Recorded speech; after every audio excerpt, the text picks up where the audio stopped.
Welcome to Cardone Debates. This is Dana, your host. We're in a secret location today, and we have some really smart guys. And we're going to be debating. Actually, we're going to be talking about something that I don't know a lot about, and it's creating a lot of drama online. At least it was. But I figure, no time like the present to understand what exactly these developers are fighting over in Bitcoin. Let's introduce our guests. So first we're going to bring up Dustin. Dustin, thanks for coming today. You've been busy.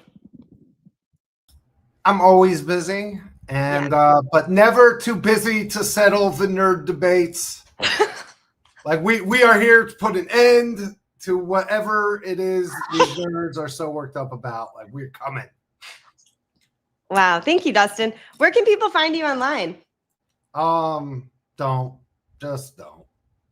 Dustin's busy right now. On this show, that'd probably be a good start. Like, just come every week on Tuesday and like hear us debate by agreeing to, we're all going to come to a general agreement and things are good in balance. Wow, that doesn't sound passive aggressive at all. Thanks so much, Dustin. Gary.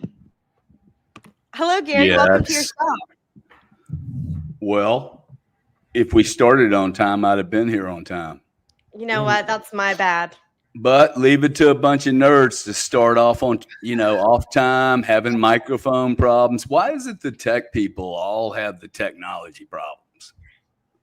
That's a really good point. It is anyway, let me tell you why I am here, because I hate this subject, but I am here protecting my massive investment in Bitcoin.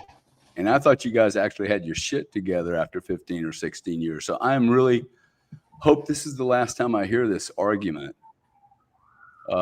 We're risking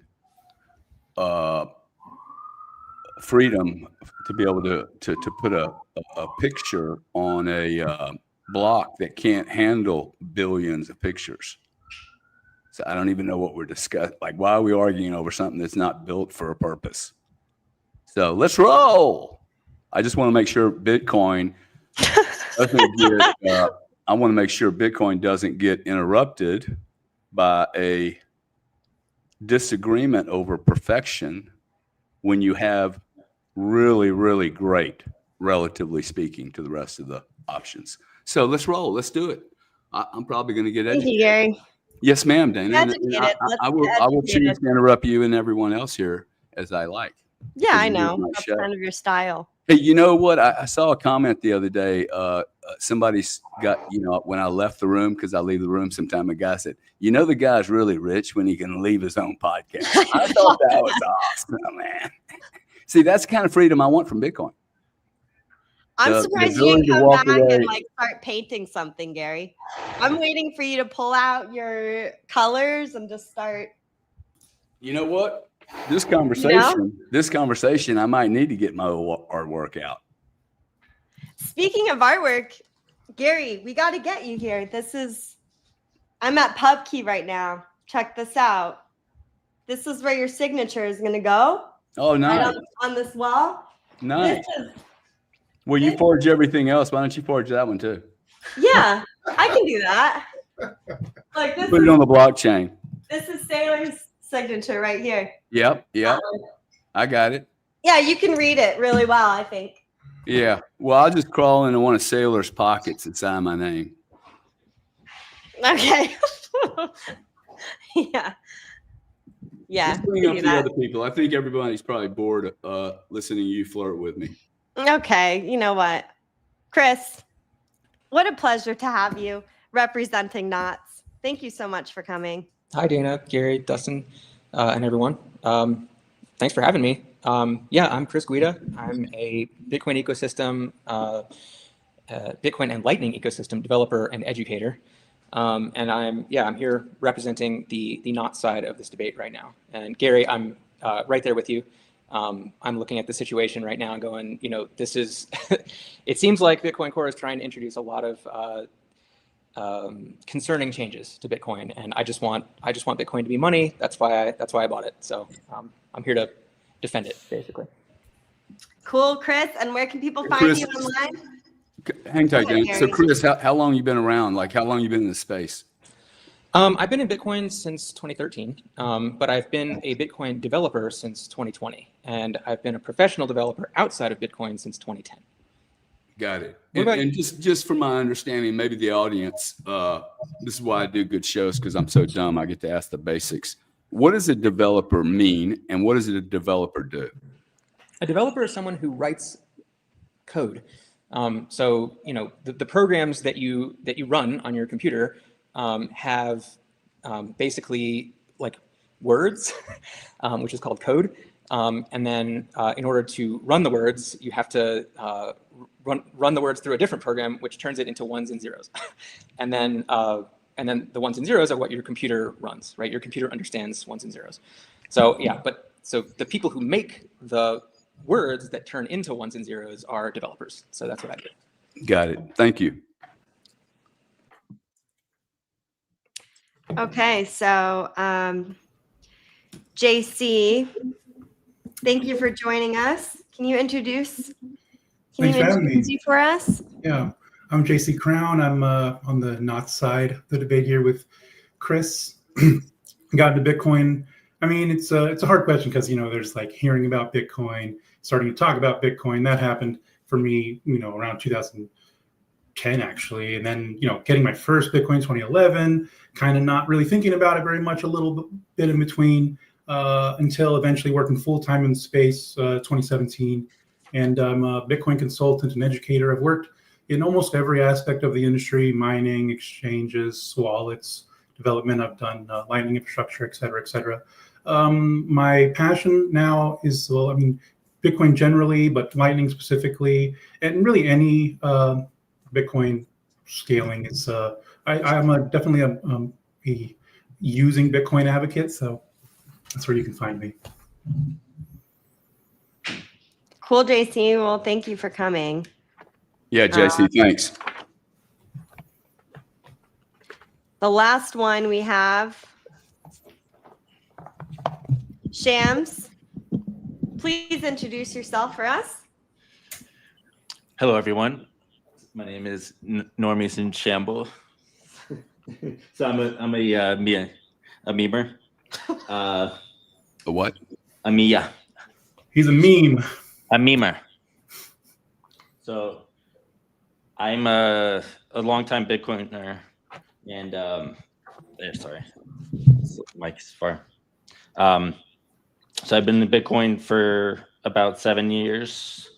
I've run an old version of Core, and kind of just been monitoring the situation in there. It's too far. So kind of just seeing the history and all that behind the Core Knots drama. It's too loud. Shams is It's too loud. he's kind of representing the core, but he's more of like An a in-betweener. meme marketer. Yeah, I'm in between both. Yeah, so he goes between both. He understands like more of the comedy side of this.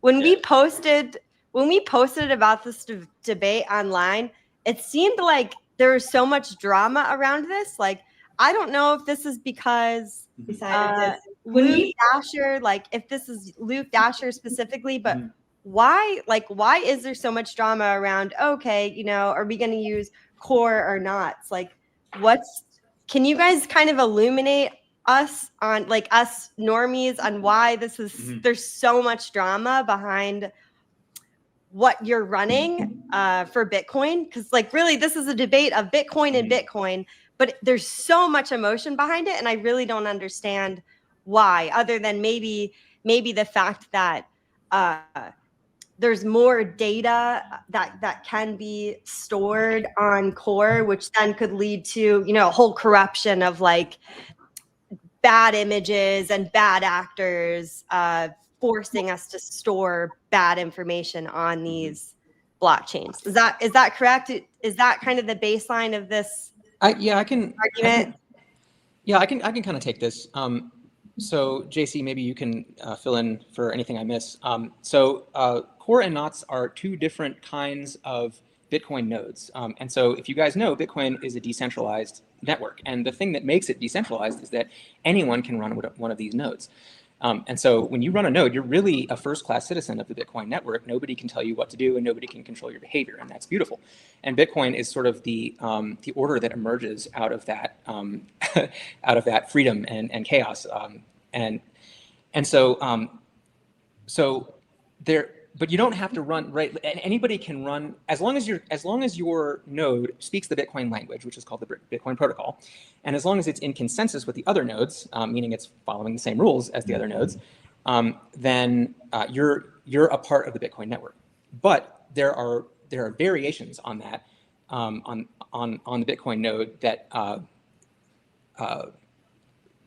there are variations on a Bitcoin node. So like there's different teams of people writing these Bitcoin nodes that are all compatible with each other.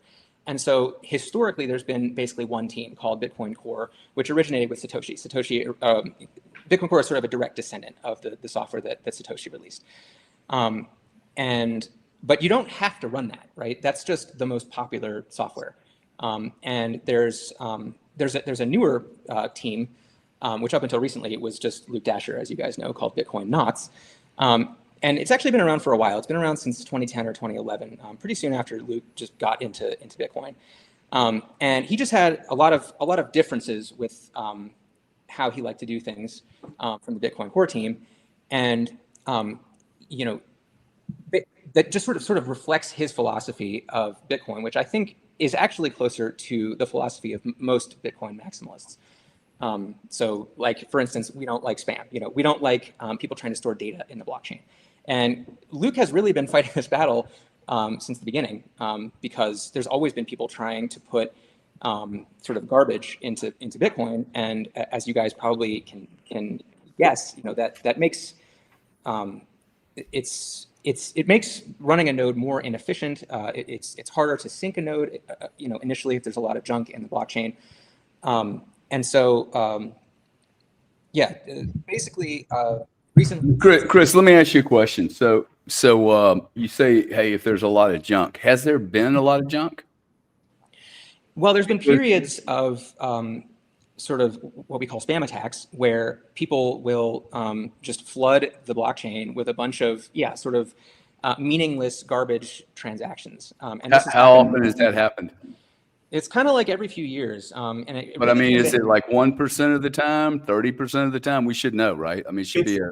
I mean, if you look at all the UTXO set right now, I think some studies have shown that it's more than 70% of the UTXO set consists of transactions that can never actually be spent and are just there to represent some kind of garbage asset. I mean, so we had spam attacks up until 2014. Wait. So JC, garbage asset? Who's defining what garbage is? Well, when you have a protocol that is meant to transfer money among people like Bitcoin, and then somebody decides to hack it and use it to, I don't know, make a token scam or some kind of whatever, little NFT. No, let's pick one. Let's not get real broad. Pick something that's what was the word? Can I offer one? So Please. So look, remember what we're doing here, okay?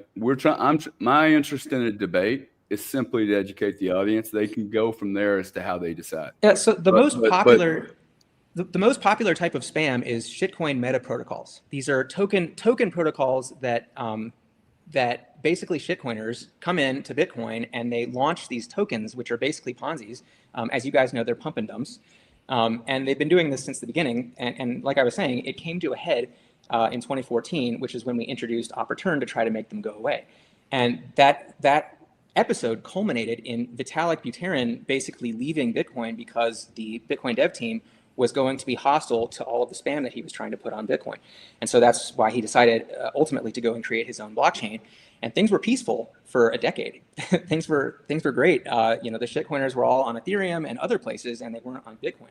But recently, Ethereum has started going into this death spiral, and all the shitcoiners are jumping ship, and they're going to Bitcoin because it's sort of a safe. Let's get back to the question, though. The question is, what percentage of garbage is flooding the Bitcoin blockchain. That's the way I understand this. That's creating problem. I mean, you must be hitting some capacity problems and going, oh wow, this is really bloating the system. It's slowing it down, or it's making Bitcoin corruptible. But can you give me a percentage? I mean, so as JC was saying, there's a thing called the UTXO set, which we can get into, but it affects how fast a node can sync, and it also affects the cost of a node. And as JC was saying, right now more than half of that data is garbage data, which was created in 2023 and 2024. So does that mean if the block can store 2.5 megs per block, is that correct? 4. 4? Yeah, it's like 1 to 4 megabytes depending on the content. 4 is the theoretical maximum, and sometimes they push it. Okay, 1 is the legacy space. I understand that it's never, not even close to being at 2.5, much less 4. No, they do. Occasionally, they create 1% of the time for the audience. Again, 10%. very small percent of the time. There are only Less than 1. Less than there's probably less than 2 dozen examples of 4 megabyte blocks. I don't know for sure, but Over how many years, man? Through Bitcoin's existence, but it's only been possible since SegWit and really more accurately Taproot. Yes. So Gary, you got to understand, like these attacks don't actually last that long. The most recent one that everyone's angry about lasted for pretty long. It was like 2023 and like half of 2024. But because they're high volume, right? These spammers are creating tons of transactions, and even in short periods of time, they can become a large percentage of all the activity. So right now, there actually isn't a lot of activity. Right now, the spam attacks have kind of subsided. And a lot of that, I think, is because there's been an outcry against it coming from our side. So I'm curious, did you guys notice relatively recently the mempool was filled with gigantic Pepes that were filling unclaimed block space? Yep. Yeah, that was 20. Decentralized gentlemen. Do you mean the inscription attack of 2023 and 2024, or do you mean like Counterparty maybe from several years ago? Because Pepes have been around for a while now. So recently, I was part of a crew that deployed with the idea of claiming as much open block space as possible and filling them with Pepes and tuxedos. Right, with the goal of, unlike most ordinals collections, right, the goal was to create by far the largest.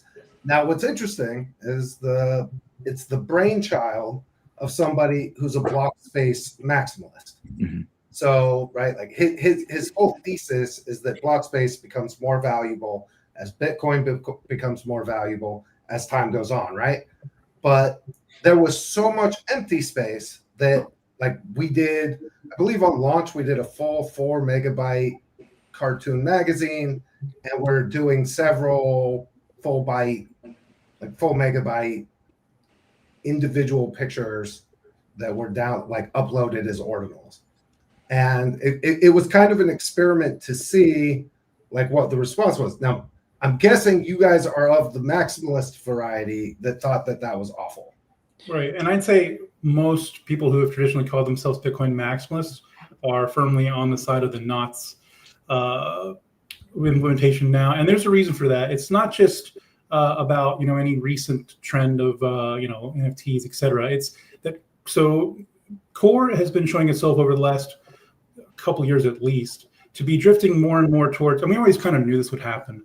Throughout, my time educating about Bitcoin, there's a question that you always get from new people when they want to understand. That's like, how can Bitcoin be decentralized? Doesn't it, as a computer software, doesn't somebody have to create it? It doesn't need developers? And of course, the answer is yes. But the thing that we would always tell them is the Bitcoin developers, the core developers, are essentially just janitors. They're just doing the work of organizing and sorting through and reviewing things that the public are also, proposing and reviewing, and then eventually just pushing forward the ones with the most, review and support.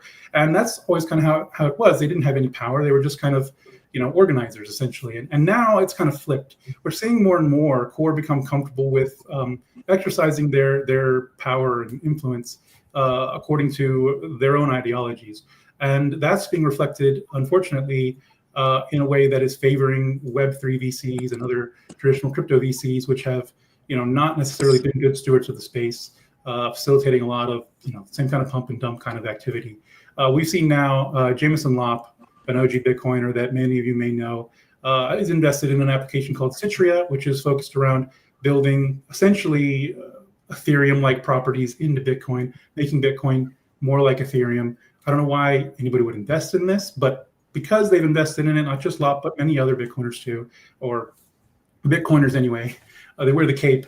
Now we're starting to see even the benefactors of the Bitcoin Core developers, the ones who pay their salaries, are also invested in these applications that want to make Bitcoin more like Ethereum, and they stand to make a lot of money if Well, they're. and just to add on that, like it's even worse than that, because we've already tried exactly what Citria is doing. Citria is an EVM sidechain or an EVM rollup, which means it basically is Ethereum, except pegged to Bitcoin instead of, it's as like an L2 of Bitcoin instead of as an L1. But this has already been tried. There was a thing called RSK in 2016 that did exactly the same thing, and it was largely a flop. Who's representing the other side to this? Because it doesn't seem like we have anybody representing the other side. Do we? Right. I can represent both sides. Yeah. I mean, So- Shams, go ahead. Yeah, so you can kind of argue that like SegWit and Taproot kind of were like Trojan horses for this situation that we're in now, where we while trying to make Bitcoin sort of like future-proof and more adaptable, we kind of lost a lot of the core essence of what Bitcoin truly is as a medium of exchange. However, in terms of the debate between Core v30 and kind of not having it, I'd prefer actually running an older version of Core, which is what I do currently, like Core 28. But I had an even older version. I was on Core 22 for pretty much the bulk of my time hodling. So in terms of which one to run, I understand the pros and cons of both. If you want to filter out the quote unquote spam, if you can define spam transactions or op returns or data sized bits there, Let me ask you guys a question. I buy a Bitcoin. Mm-hmm. Is it mine to do with what I want? Of course. Yes. Yep. If I want to put my name on it, my daughter's name on it, and their birth dates, why you laugh, Chris? Because I know people that do that with gold, Mm-hmm. and they do that with silver, and they pay a premium. They pay a premium to have it minted. So since there is not a capacity problem, maybe we should all understand what everybody's intention is. I'm really surprised we don't. So you guys are representing Core. I don't know where the Knots people. No, they're Knots team this, show. this is not core allowed. We're not. Wait, so can I ask a defining question real quick, just to help me understand? So the memo line, which is where a lot of this is done, right? Like the original core memo line, You could, well, does it's not not essentially the traditional eliminate that. space Like used for arbitrary data. So the only thing similar to a memo line on Bitcoin right now is the op return data space. so, Yeah, so the memo line does not need to go in the blockchain. That's just a note that you can put in your wallet. That's where it should go. You're labeling things and labeling transactions and stuff. Mm-hmm. Can I ask a clarifying question since I have all you developers here? Can you paint a picture for me on like the end of the worst possible situation? If, okay, V30 has already been released, we're already using Core, right? I'm probably even describing this really poorly, but my understanding is V30 allows for all of this data to be shared. Bitcoin was supposed to just be money. Now it's like moving into, there's all these other things you can do in a decentralized way. And There's not all these things you can do. You can only do 4 megabytes. Well, and even still, You see, this is my point. I don't know why there's an argument, because if you cannot store all the Bibles on the planet, on the blockchain, like y'all sold that shit to me. When I came into Bitcoin, the pitch was, man, everything's going on Bitcoin's blockchain. I'm like, well, it took me 6 years to figure out shit. It's 4 megabytes. Can't even handle all the Bibles on the planet. Well, so that was the wait. So why would it ever be a problem? Because no one's going to use it as a utility. Well, people are trying to. And they really, dude, if there's capacity, then and I bought the fucking capacity for $112,000, I should be able to do what I want with it. Couple of issues you may care about here. One is, y'all did say that when I bought the Bitcoin, though, I had the right to do what I like. Well, so there's certain things nobody you can stop can't do. Okay, there's these things called consensus rules. So one of those things that you can't do with your money is you can't send it to 2 people at the same time. That would be called a double spend. Yeah. And the consensus rules prevent that. Now there's other things called policy rules. So like up until recently, you could not send a memo, or an op return that was larger than 80 bytes. And then what Core does is they've raised that limit to 100,000 bytes. So that's a policy rule, which is sort of it's a social norm effectively that is weakly enforced. But it has been around. This particular norm has been around for over a decade, and it's well known and well respected. And basically, yeah, these kind of Ethereum shitcoiny, layer 2 people are coming in, and it seems like have made friends with a lot of the core devs, and they're trying to push this larger limit so they can, we presume they want to put a bunch of their data into the blockchain, which it opens the door. It kind of opens Pandora's box. I mean, so even if you agree with their use case, which I don't necessarily agree with, they're still basically forcing Bitcoiners to change this very highly respected social norm that everyone agreed to in 2014. And now it's just like, oh, well, we're building it, and we have Bitcoin. How do you know that it's a social norm? What's that? Bitcoin is all about consensus. How do you know that it's a social norm? Like I thought it was just a protocol, dude. Like, when does a society get involved? It's supposed to be a protocol. Well, it's a protocol run by individuals like ourselves. So, yeah. Nobody runs Bitcoin on your behalf, or at least shouldn't. You should run Bitcoin for yourself, because that way nobody can tell you what Bitcoin is. If you respect Bitcoin and the rules of Bitcoin, you have to run the Bitcoin network. And that said, that is one of the biggest, let's say, it's the social vector. Here's the way I like to put it to people. There's no technical reason why Ethereum is easier to change than Bitcoin. The only reason why Ethereum is easier to change than Bitcoin, because ultimately they can both be changed in the same way. If we all decide to run a certain set of Bitcoin rules, then that will be the rules of Bitcoin. The only thing that protects Bitcoin from not being thrown around like Ethereum is the culture of Bitcoin, is the people who run Bitcoin who say, you know what, we are not going to just add whatever the fancy devs say is the greatest thing ever. We're just going to keep Bitcoin as Bitcoin. And that essentially is what protects Bitcoin. And so if we all, become complacent or start thinking that, the Ethereum way is cool or whatever, we want fancy new technology, all this stuff, then we run the same risk of being just as easy to change as Ethereum is, which is the only thing that could eventually stop Bitcoin or allow people, to take influence over it as they've wanted to for many years now. So, yeah, would you guys define Bitcoin as a store of value? Of course. Okay. And yes, but we have to protect it. It's not just automatically a good store of value. We have to make sure that people don't come and erode its value. Okay. So when you say value, well, I'll get to it. It's a 2-part question. So the second part, right, is that Bitcoin is the most censorship resistant, durable computer network ever built. Right? We all agree with that, right? Yep. Sure. And so functionally, right, why doesn't it make sense for us to make sure that value goes to include things of value?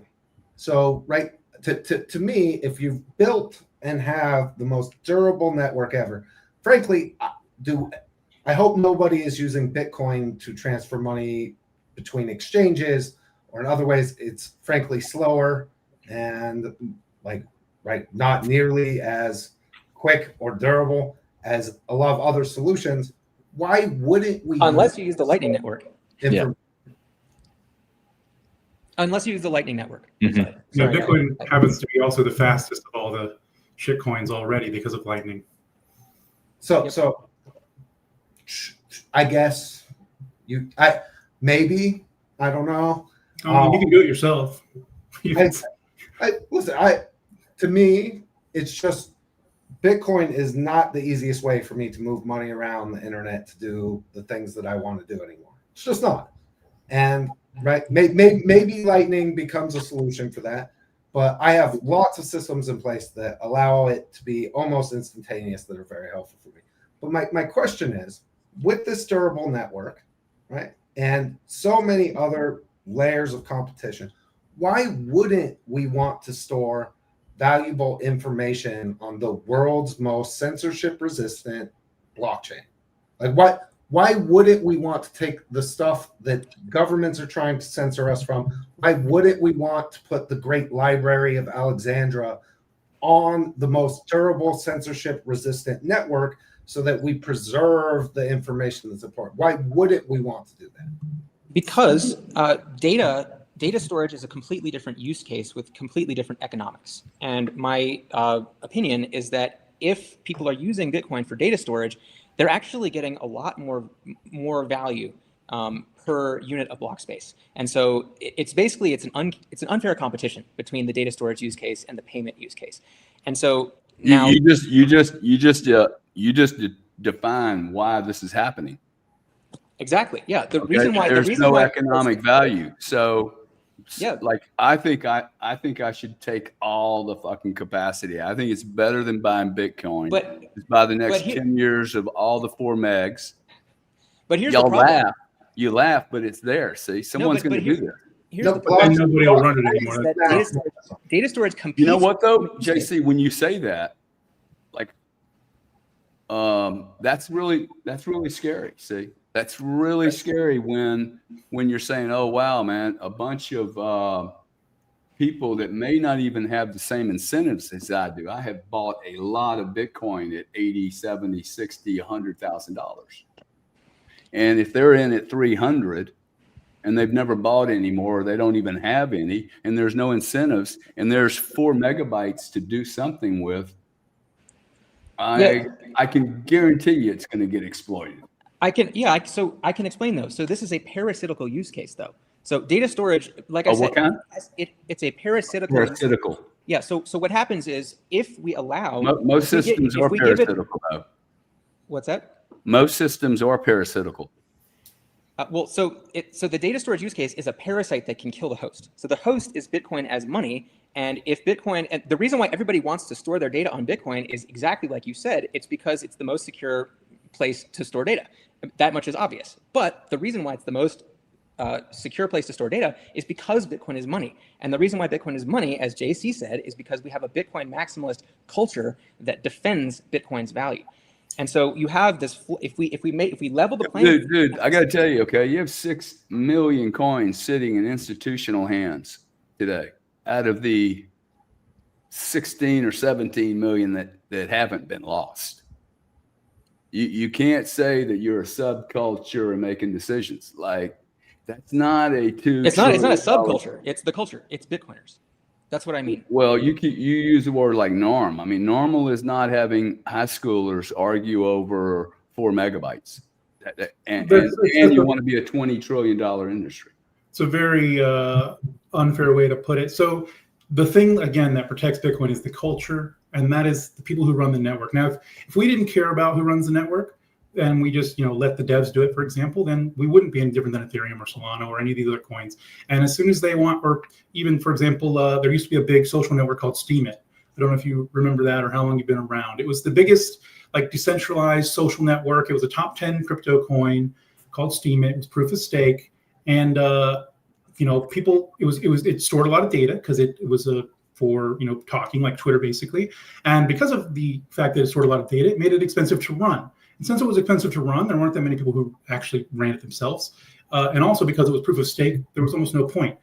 Long story short, Justin Sun and a few exchanges got together, decided that they wanted the network for themselves, and they were able to just collude, get the coins together and take it, and nobody could stop them. And that same thing could happen to Dogecoin. It can happen to pretty much any other coin out there except for Bitcoin. And the only difference is because Bitcoin is the only one that is actually decentralized enough where people run the network themselves, and that essentially requires that it remain cheap and easy to do so. And also it means people have to want to do it. It doesn't matter how much Bitcoin that BlackRock's got. If the network's not decentralized and it's just another tool of the government, it's useless.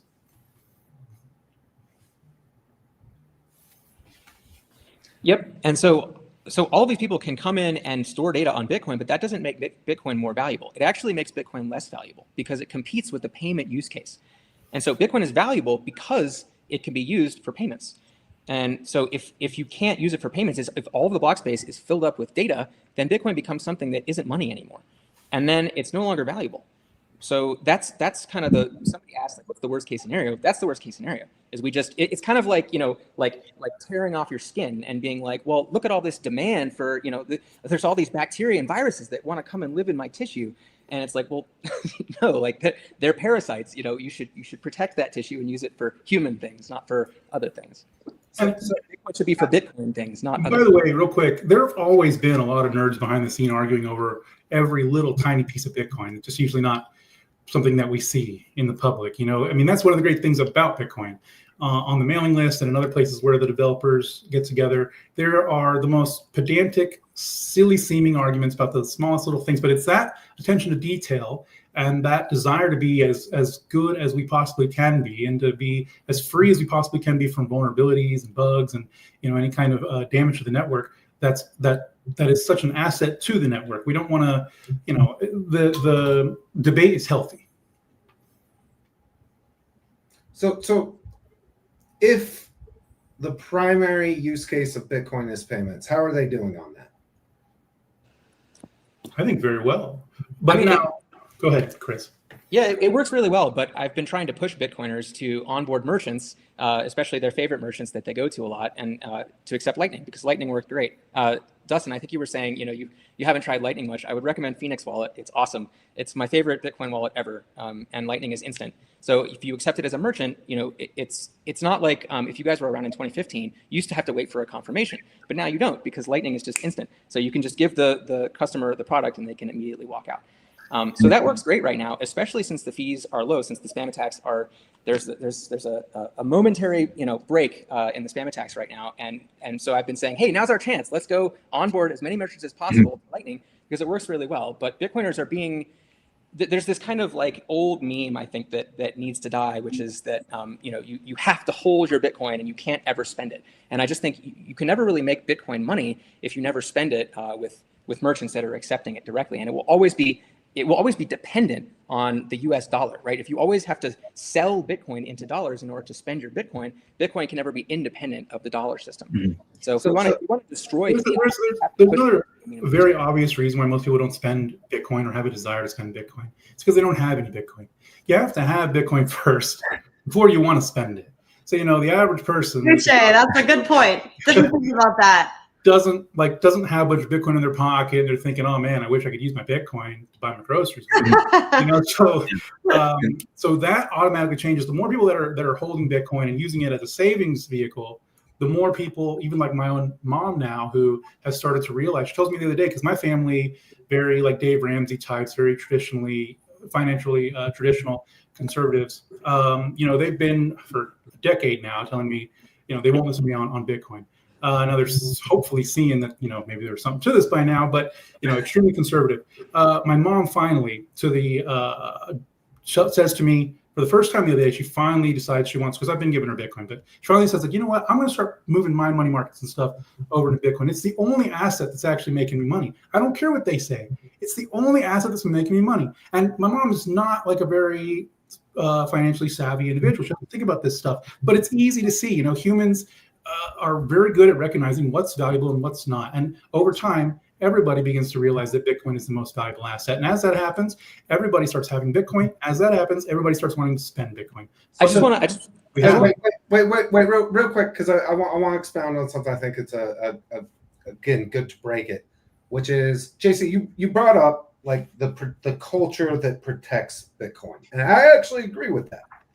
But I agree with it in a different sense, which is I believe that the hodl mindset is as much to do with protecting the value as like whether or not how the extra space or the memo line or the other stuff that's available that could be used in the blocks.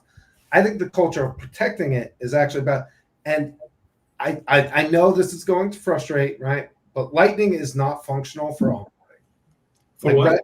In its current state, and I'm working on a project at onboarding, maybe the largest number of people since crypto started, right? That requires a level of scale that's more than the combined volume that's happening on all chains currently, which is in order to actually onboard people in mass, I can't send them off to another website to go set up a wallet to then load that website and then to come back to me. Conversion rates are difficult when you keep. That's fair, yeah, for sure. Right. And so I see other places that payment rails, like the actual function of making payments, is stronger than Bitcoin. Well, you're using custodial services basically. I mean, if you're using like Solana or Ethereum, you're basically custodial services with like an illusion, you know, token village behind it. And it's like the illusion of decentralization. I would be happy to have you guys. I'm happy to take, Gary will tell you, I'm happy to take the Solana debate side of this, which is, right, like I am very, very, very bullish on Solana and the functionality.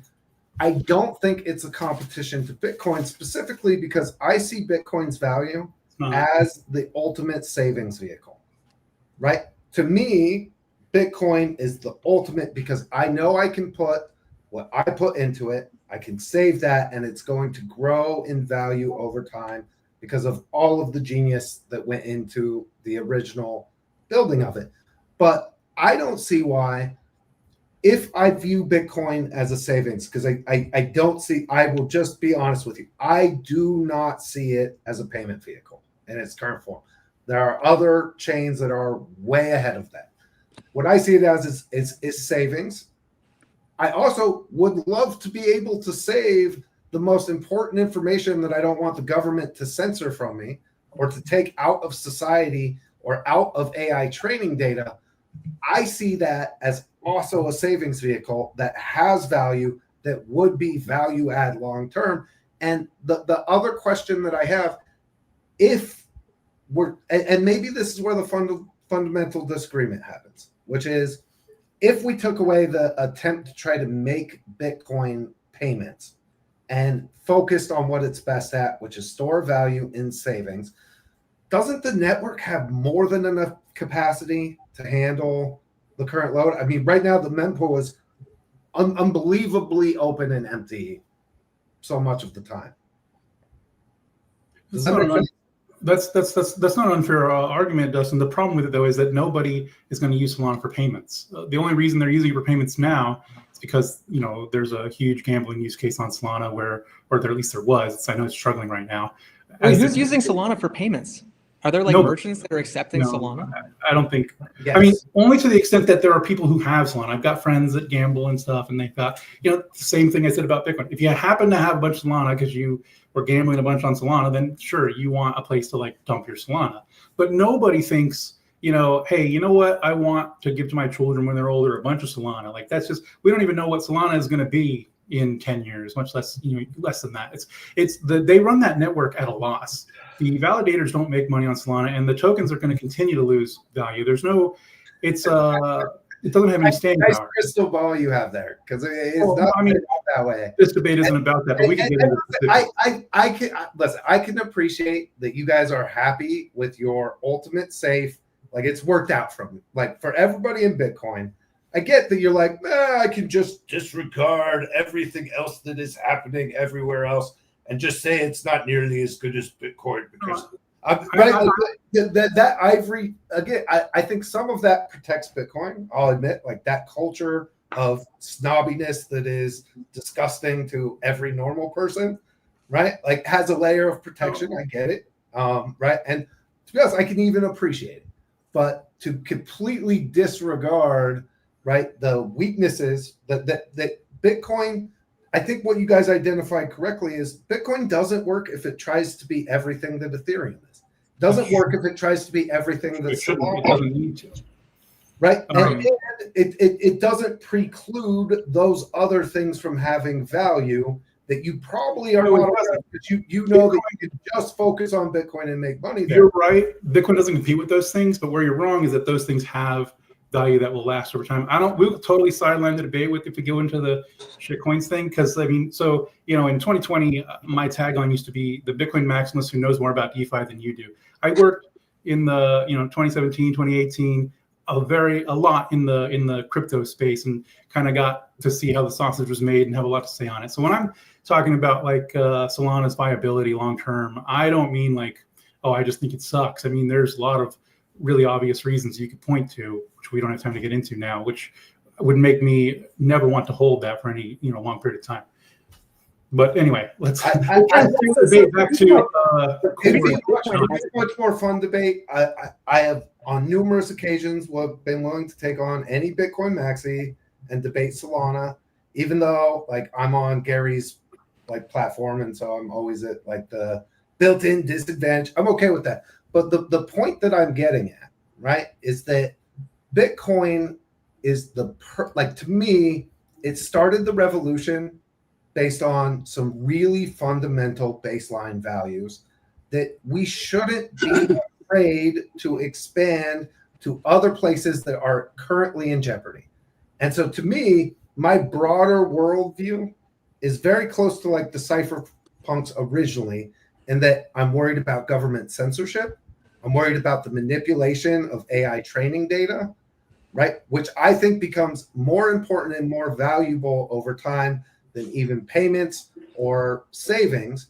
And why wouldn't we use the most durable, censorship-resistant network ever created that is resistant to the kind of manipulation we get from everything else, in order to protect ourselves on those basic fundamental values? There are a lot of reasons why Bitcoin using it for all that it could be as a data storage solution. And this is what the problem that like many shitcoins like Filecoin, et cetera, are trying to solve. The biggest problem though is now I'm happy to run a Bitcoin node because it's the payments are very small, relaying transactions, it's not a lot of data. But if I were storing terabytes of people's data that they wanted, their training data, all this stuff, there's no way now that I'm going to use my home internet and just offer up my node for everybody in the world to just, hey, I think you've got my 3 terabytes of training data there. Let me grab that real quick and use up all your bandwidth for 3 hours. Like, I'm not doing that. And neither is anybody else. The incentives aren't there. I don't get paid for that. So what ends up happening, and it's pretty obvious, is that people stop letting you have that data for free. Archive nodes start to charge. I mean, the incentive structure does not work at all for that. We're lucky it works now because we're all willing to essentially, we value this thing, and so we're going to let people use it for free. We run nodes for free. We don't ask anybody money to run our nodes. But if it started becoming like, data storage where I'm just sending you terabytes and terabytes of data every day, and not just you, but hundreds of thousands of other people, there's no way I'm gonna stop letting people do IBD off of me. I'm gonna keep my data to myself, and so is everybody else. And the only place you're gonna get Bitcoin data from are gonna be either people that are charging you for it or people that want to control it. So yes. And this gets back to the decentralized gentleman and the Bitcoin, the block space maximalism, which is, I'm not saying that I want the node operators to have to go beyond what the regular network requirements currently are. I want innovation. I want that space to remain incredibly valuable so that we maintain the durability and functionality of the chain. Right, and I'm saying if we store too much data, then that will stop happening. If 99% of the activity on the chain is data and not money, then Bitcoin is no longer money. And when Bitcoin is no longer money, then it's no longer secure to store data there. That's why it's a parasitical use case. It kills the host. Right. Does that make sense? It prices out the hosts on their storage side. So what's that? Like it would price you out on the data storage side. It would make people stop deciding that they wanted to run a node. We run nodes. People run nodes because they value what the network is. We want, all of us who've been in Bitcoin for a long time, and even those who are new, who understand it, we want to facilitate money for the world. We want to help people get their transactions out there and be able to do participate in commerce freely. We don't want to sit here and act as free data storage for everybody around the world. It's just not something that people are interested in doing. It costs money. It bogs down your infrastructure. If you're running on the cloud, you're going to pay a huge amount of egress. I mean, it doesn't work. That's why it's such a challenge for these storage blockchains to function, and they have to build in tremendous incentives to essentially pay the people hosting data. Nobody's going to host that data for free. It's like it only makes sense now because we're thinking 4 megabytes. Like here's this 4 megabytes, who cares? But it's not just 4 megabytes 30 years from now. And especially not if that becomes the trend. And more importantly, as this is really the crux of the debate here, Core has shown an interest in catering to these companies who want to use Bitcoin more for things like data storage and Web3 applications, and turning Bitcoin more into like Ethereum. And as that happens, we get into things like MEV, which in short, essentially create new incentives for the validators that can allow them to take over the network. We start to lose who gets to say what Bitcoin is, and stops being about the people, and it starts being about the guys who don't care to run $100,000 a year to run Bitcoin. On Ethereum right now, that's what it costs. It costs people who do it at scale, like the guys behind OpenSea, Infra, for example, they spend hundreds of millions a year on AWS fees to serve data to everybody using Ethereum. Solana's probably worse. I don't have the data, but it probably costs them millions of dollars in cloud fees so that you can sit there and click and feel like you've got this decentralized network. If they stop paying that, nobody's going to pay that. But the thing is, too, the nodes only put the transactions together. The miners are the ones that actually validate everything. No, but when we start getting into meta protocols, I skipped a step here because it's kind of technical. But for example, Citria.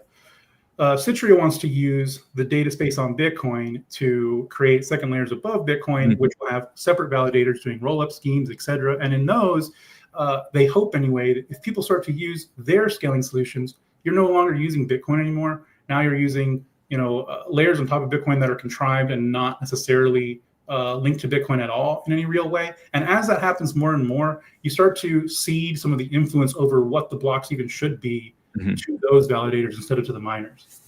Yeah, so just to kind of zoom out, like the reason why Bitcoin has value, in my opinion, is because Bitcoin does store of value and medium of exchange at the same time. If we only needed store of value, then gold would be good enough. And we only needed medium of exchange, then the dollar would be good enough. So what Bitcoin does is it's the first asset in human history that can do both the store of value and the medium of exchange at the same time. And so the rest of the shitcoin industry is just trying to do that, or it's a scam that's scamming people into thinking they're going to do that. But really, Bitcoin can do everything that the entire crypto industry does by itself, which is money, right? It does money really well. It doesn't do data that well. You can anchor like a hash. You could take open timestamps and you can take terabytes of data and you can sort of hash all of that down into 32 bytes and you can put that in a Bitcoin block. And that's it's a harmless parasitical use case, but that's pretty much all we allow in Bitcoin. And honestly, I would go way further than all of y'all, and I would say, one of the main reasons why Bitcoin is such a good store of value is because we're hostile to these data use cases. As JC was saying, our culture protects Bitcoin and makes sure that it's used for money and not for other things. And this is why all of the whole shitcoin industry is coming to Bitcoin, going, we must store our data in the most valuable blockchain, but they don't realize that what gives it value is it isn't covered in garbage, because that's what the rest of the shitcoin industry is for. Well, I saw a couple of the comments that were coming in. They were like, "Oh, well, if this time." To be clear, the original core allows for the 4 megabytes of storage, right?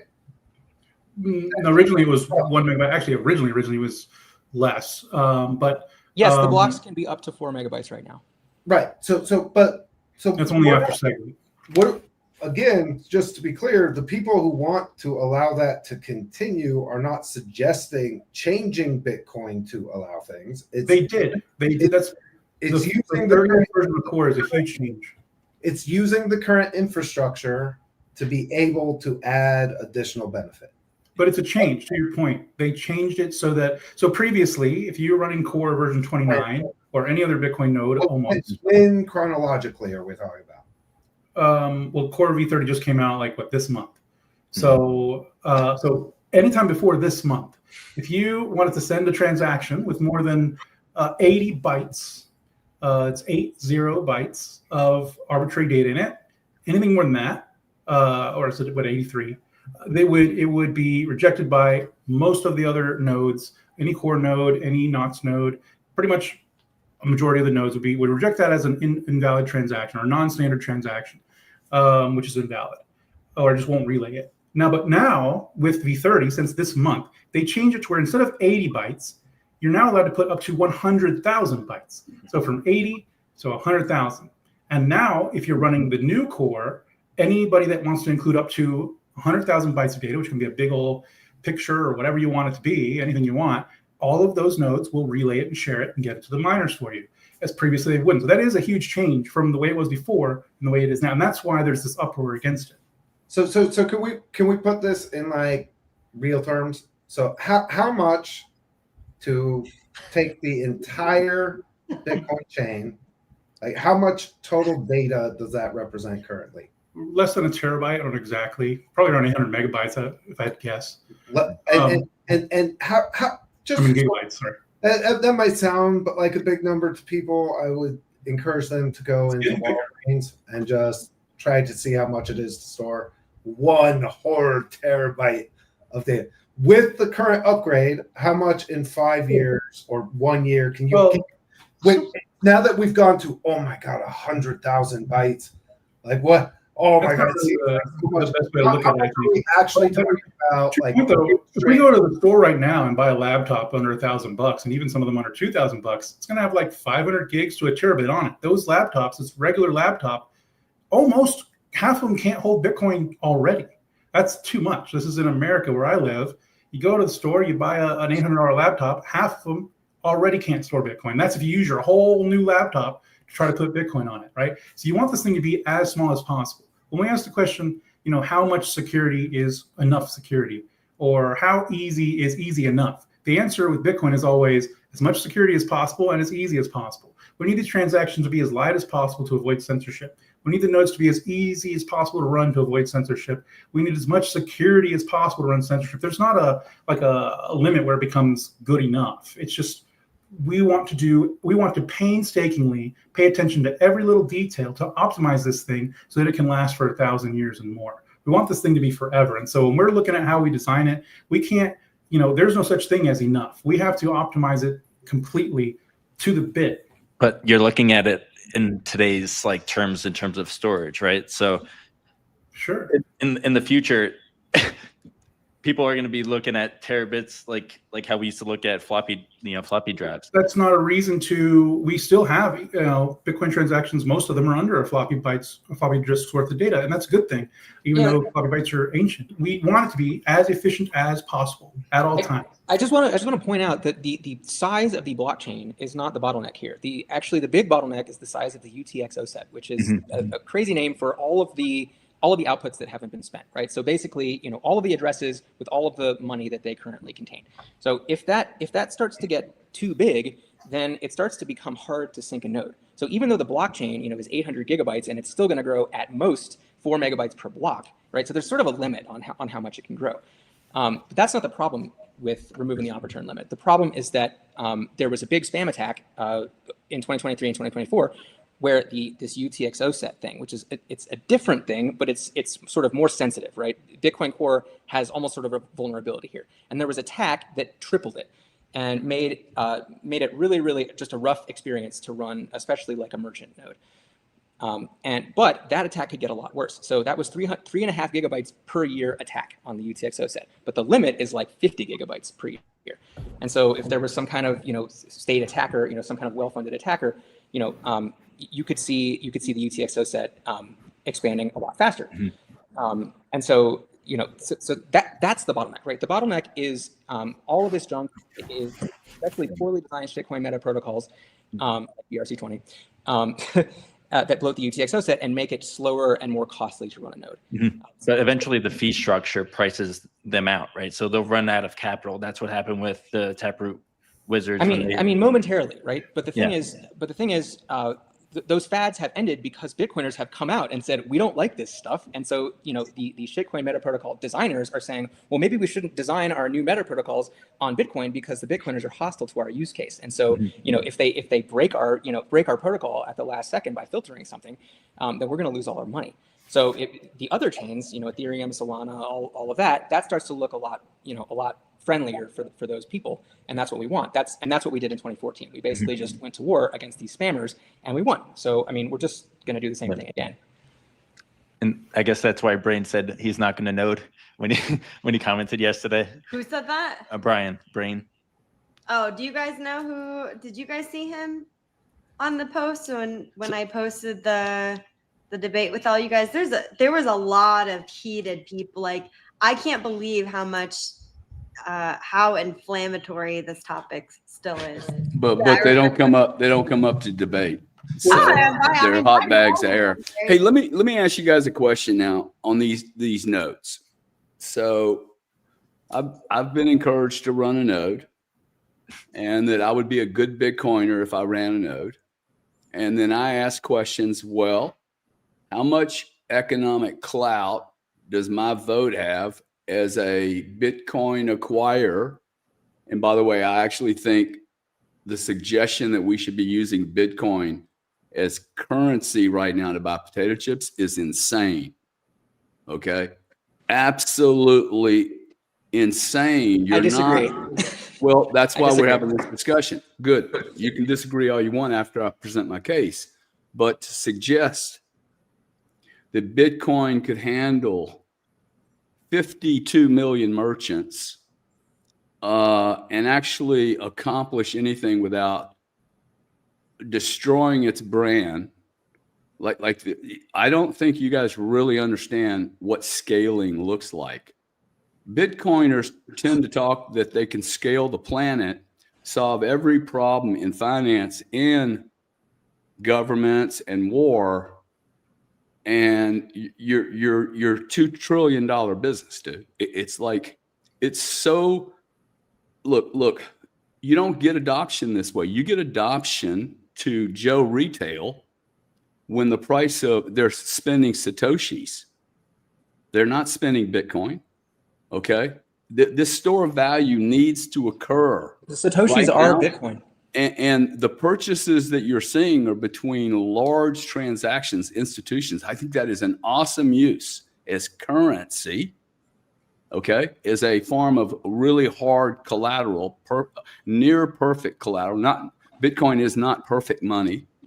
It is a bullshit that it's perfect money. It is not perfect money. There's a lot of imperfections about Bitcoin, which I actually think are awesome. Yeah. So, Okay. Gary, But hang tight, okay? Look, Satoshi never said that we were going to be peer-to-peer tomorrow morning.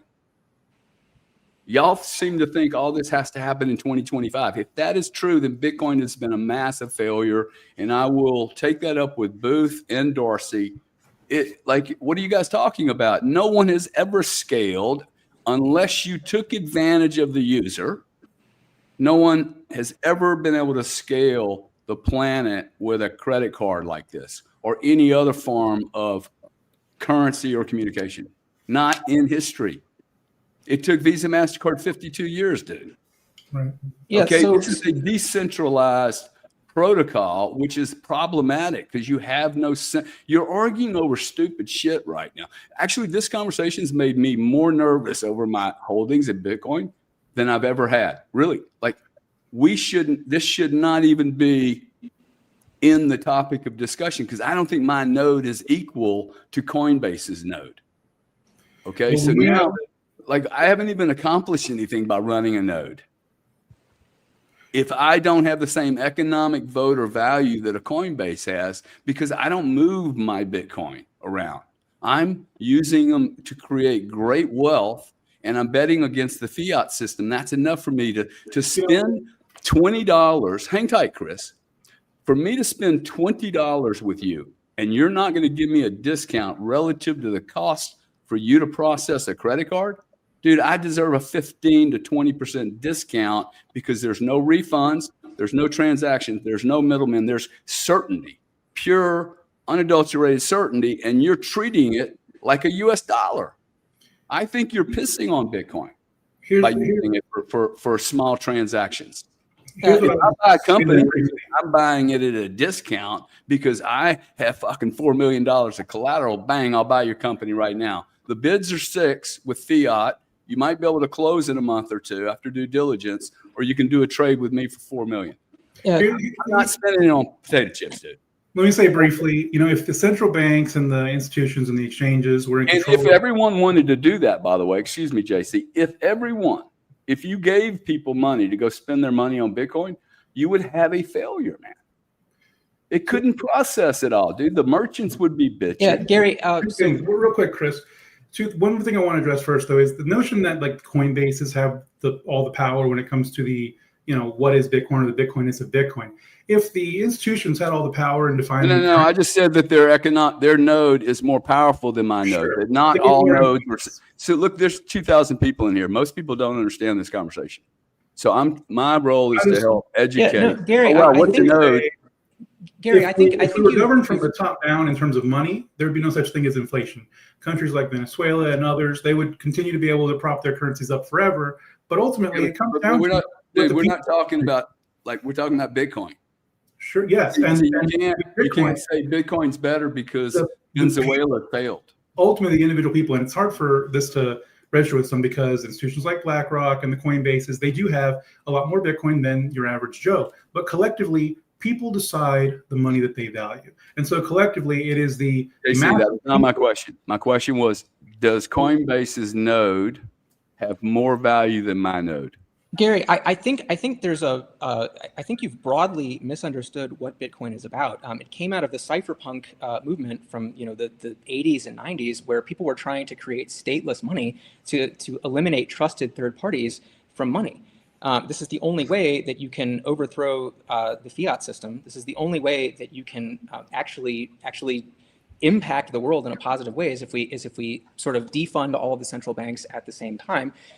Using a money that's resistant to inflation, but you can't do that if everybody has to use that currency through a trusted third party. You're just going to end up recreating the same system you always had.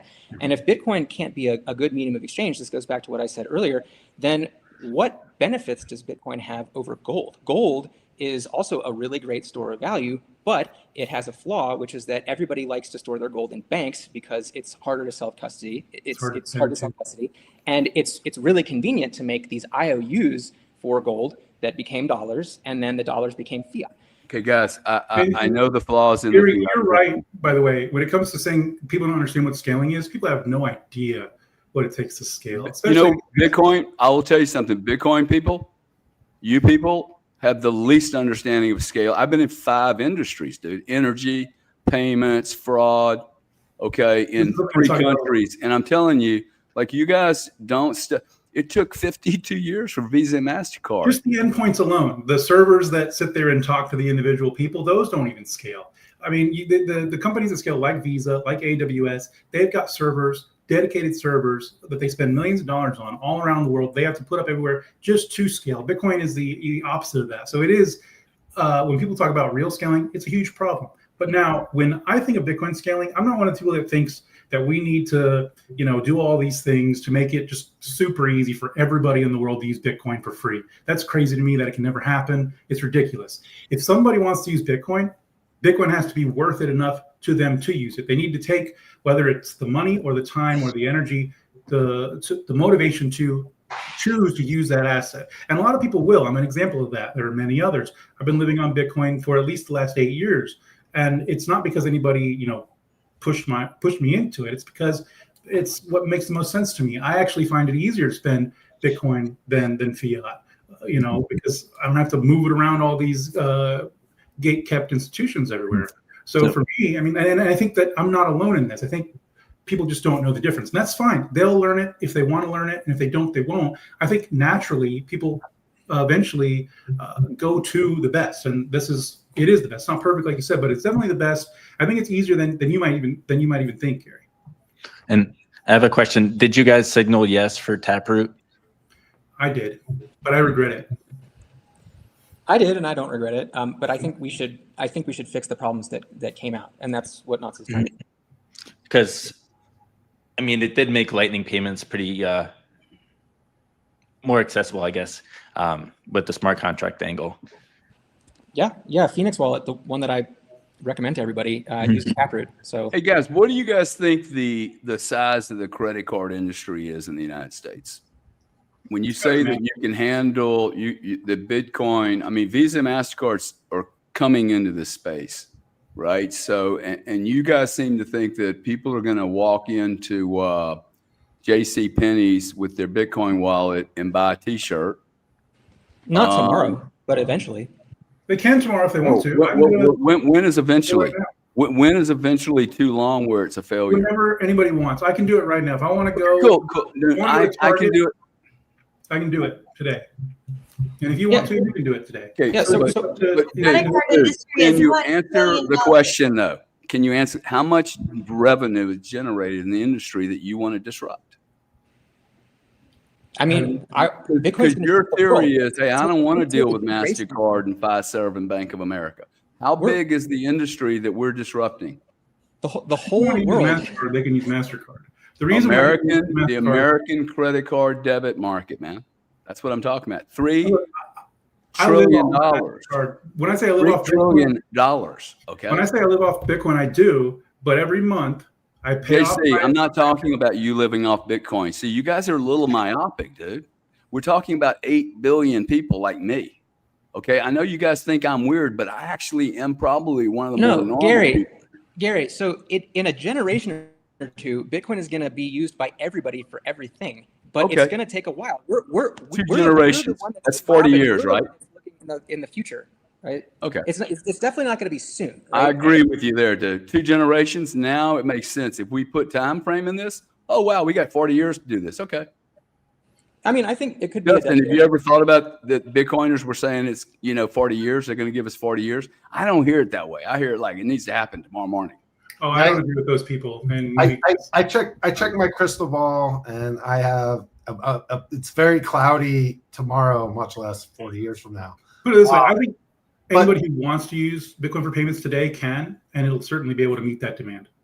I just for me, I actually like the HODL mentality. Like, I think a big part of the reason that Bitcoin is a store of value is that it's not seen as something that you use to do microtransactions. And right, like the more we steer people away. And so, because I went through this phase where I was debanked, and so like my crypto journey, when I was debanked for political reasons, crypto saved my life legitimately. And I wanted to onboard as many people as I can. And I used to do something where I tip people Bitcoin through Cash App and through Venmo. And what I realized is those people, when I would go check, are not holding on to the Bitcoin at all. I wasn't accomplishing the goal of actually onboarding them. For them, it was just a transitory, like, now it's an annoyance. I have to take the Bitcoin and convert it back to my dollars. So, the lesson wasn't being delivered in a way that frustrated me, but then got me to thinking about, like, what is it? And where I disagree with Chris is on whether or not, well, then why don't we just use gold? Which is, you know what? The physical custody of gold means that, like, in the current environment that we live in, I cannot go move an unlimited amount of gold, like, into savings. I don't have the ability to do the base level. The moment that Bitcoin tries to become the pay, it's why I don't think Bitcoin Lightning has worked or been largely accepted, is that we want you to buy Bitcoin and not sell it for fucking anything. There's only 21 million of them that can ever be processed, right? And if you get yours, you own a piece of time that, right, is what proof of work represents. Why on earth would we encourage people to start using it like as just another transitory thing? I think it actually weakens Bitcoin trying to be the payment layer. It doesn't even try. Honestly, this is the month where Square has finally launched Square Bitcoin, their new integrated payment systems for merchants that just launched this month. So starting now, as of October 8th, any merchant out there who uses Square, which I think they're the largest payment provider for small merchants, can enable Bitcoin payments right now. Obviously, everybody's not going to do that overnight. Now I'm on a third-party rail, dude. I'm not on Bitcoin anymore. But you're using the. But y'all can't do this. This is bullshit, dude. You can't do this to people. There's when I come to your store. Listen to me, man. This is what I hear you say. hey, you got to stay on the Bitcoin rails. Bitcoin rails is the only rails. Bitcoin rails is the best rails. Everyone's going to use the Bitcoin rails. Hey, go use Square. No, how about this? Look, as an individual, me, I can hold and have custody of my own money. I can keep my money, wherever I keep it. Is Square a part of Bitcoin? I can go to a store. Or is it a public company? Bitcoin. I only care where I put my Bitcoin. If I go to the store and I can now use my Bitcoin that I hold myself to buy whatever I want without any intermediary. And granted, the merchant can take my money however they want, put it wherever they want. Not my problem. But I'm taking my sovereign money and I'm buying whatever I want with at the store, whether they put it in the bank or not, whatever. I think this is a huge improvement over the previous arrangement. Yeah, and like just to build on that, the reason why Bitcoin has value again is or let's just say the reason why gold failed is because the U.S. dollar was a better medium of exchange. When you say gold failed, gold when you gold say was that, captured, right? Gold was captured, and the fiat money system turned on in 1971 when they broke the link between gold and the dollar. So basically, the same thing can happen to Bitcoin, right? You could have the link break between Bitcoin and paper Bitcoin, let's just call it, and you could basically just recreate the fiat system that we have today. And if we do that, Bitcoin is a failure. So I think we really, really need to avoid that fate. And the only way that we can avoid that fate is if Bitcoin can be more useful than the US dollar. And so the reason why gold was captured and the reason why we have the fiat system is because gold was a poor medium of exchange. And so if Bitcoin does not overcome that flaw and become a better medium of exchange than the US dollar, then Bitcoin kind of is not more valuable than gold, right? It's just like it doesn't really do anything that gold doesn't already do. And so this is why I think using Bitcoin as a medium of exchange is really, really important. And actually, if you look at Bitcoin's value, the reason it's almost all speculative, right? It has this monetary premium. People are speculating that one day everyone is going to use Bitcoin as their daily money. And if we never get there, and if we can never get there, then Bitcoin is kind of a scam, in my opinion. See, I feel like that argument undermines the whole point of proof of work, right? The reason that Bitcoin has valuable is because the proof of work system represents something very real in computing capacity and expansion. The idea that there's not underlying value without being a medium of to me it undermines the whole concept of proof of work. Am I wrong about that? Yeah, I mean, so the subtitle of the Bitcoin white paper is an electronic peer-to-peer cash system. Like Satoshi invented it as a medium of exchange and a store of value from the very beginning. And there's, in recent years, I mean, so the block size war back in 2017 was where sort of the medium of exchange proponents sort of split off and formed Bcash, and the store of value people were the Bitcoiners, were us. But the pendulum has kind of swung a little too far, in my opinion, towards the store of value use case, because we really need to do both. We can't just pick one. We have to do both store of value and medium of exchange. And if we don't, again. So it feels like another hard fork is coming. The way, in 2017, when we had SegWit, we were in the mix of the block size wars. SegWit was a sort of response to the block size wars to kind of find that middle ground. And then they still forked it. So say we go and create a BIP, right? And we pretty much follow the knots path altogether, and it doesn't reach consensus. Do we get another hard fork as a result? Likely, yes. What happens to that? I mean, there's end up like Bitcoin Cash. Nobody wants to do a fork if there's not consensus for a fork. Now, I think a lot of people do want a fork, including not just Knots people, but people like Adam Back, people like Pierre, people like Samson Mao. Many people have said, even people that don't like filters, which is the way that we've typically prevented spam on Bitcoin for the last 10 years that core change. Even the ones that don't like filters, their main argument sometimes is, I would support this if it were consensus rule. And so led by a lot of the people who have nothing to do with Knots, who are not necessarily Knots supporters, most people agree they don't want Bitcoin used for spam. And so there can be consensus around an upgrade that limits the amount of spam that you can put on people's nodes. Mm-hmm. And that would be, I think, pretty popular. But what's crazy is, and I know Luke mentioned this a couple of days ago, where it could get to the point where every BIP may be a hard fork. because you can't reach full consensus. Listen, Bitcoin is too big to fucking hard fork anymore. I hate to break it to you. There would be no hard fork. Nobody's talking about a hard fork, by the way.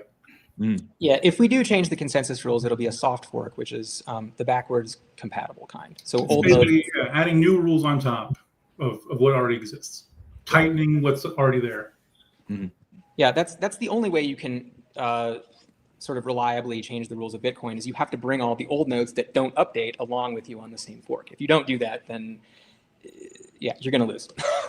Again, when I hear discussion of hard fork, like that, again, you have the kind of institutional money and the whole, you would tank the whole effing economy, like, right? Like there becomes a limit to how much you can tweak something at this point when you've gained so much of the market share and so much is dependent on it, right? And it's not, again, I guess we weren't talking about hard fork. I guess I just misheard that. Maybe it came from Shambles, but well, that even a serious, like, if a discussion about hard forking, like in the past, like it would be a disaster, be a ever loving epic panic disaster, worse than the FTX. If you've been on Twitter in the last like 6 months or since May, however long ago that is, you're going to hear the most time you're going to hear somebody talk about fork is from like somebody from Core that, or like, just some troll mocking people for wanting to, care about what Bitcoin is and saying, well, just go hard fork. I can't wait to sell your fork coins, whatever. Like nobody serious is suggesting that anybody hard fork anything. To the extent that the community, Bitcoin, gets together and decides, maybe it's time to formalize some of these rules. Maybe it's time to actually, do something about the fact that you can just do whatever you want with Bitcoin block space in ways that can hurt the network.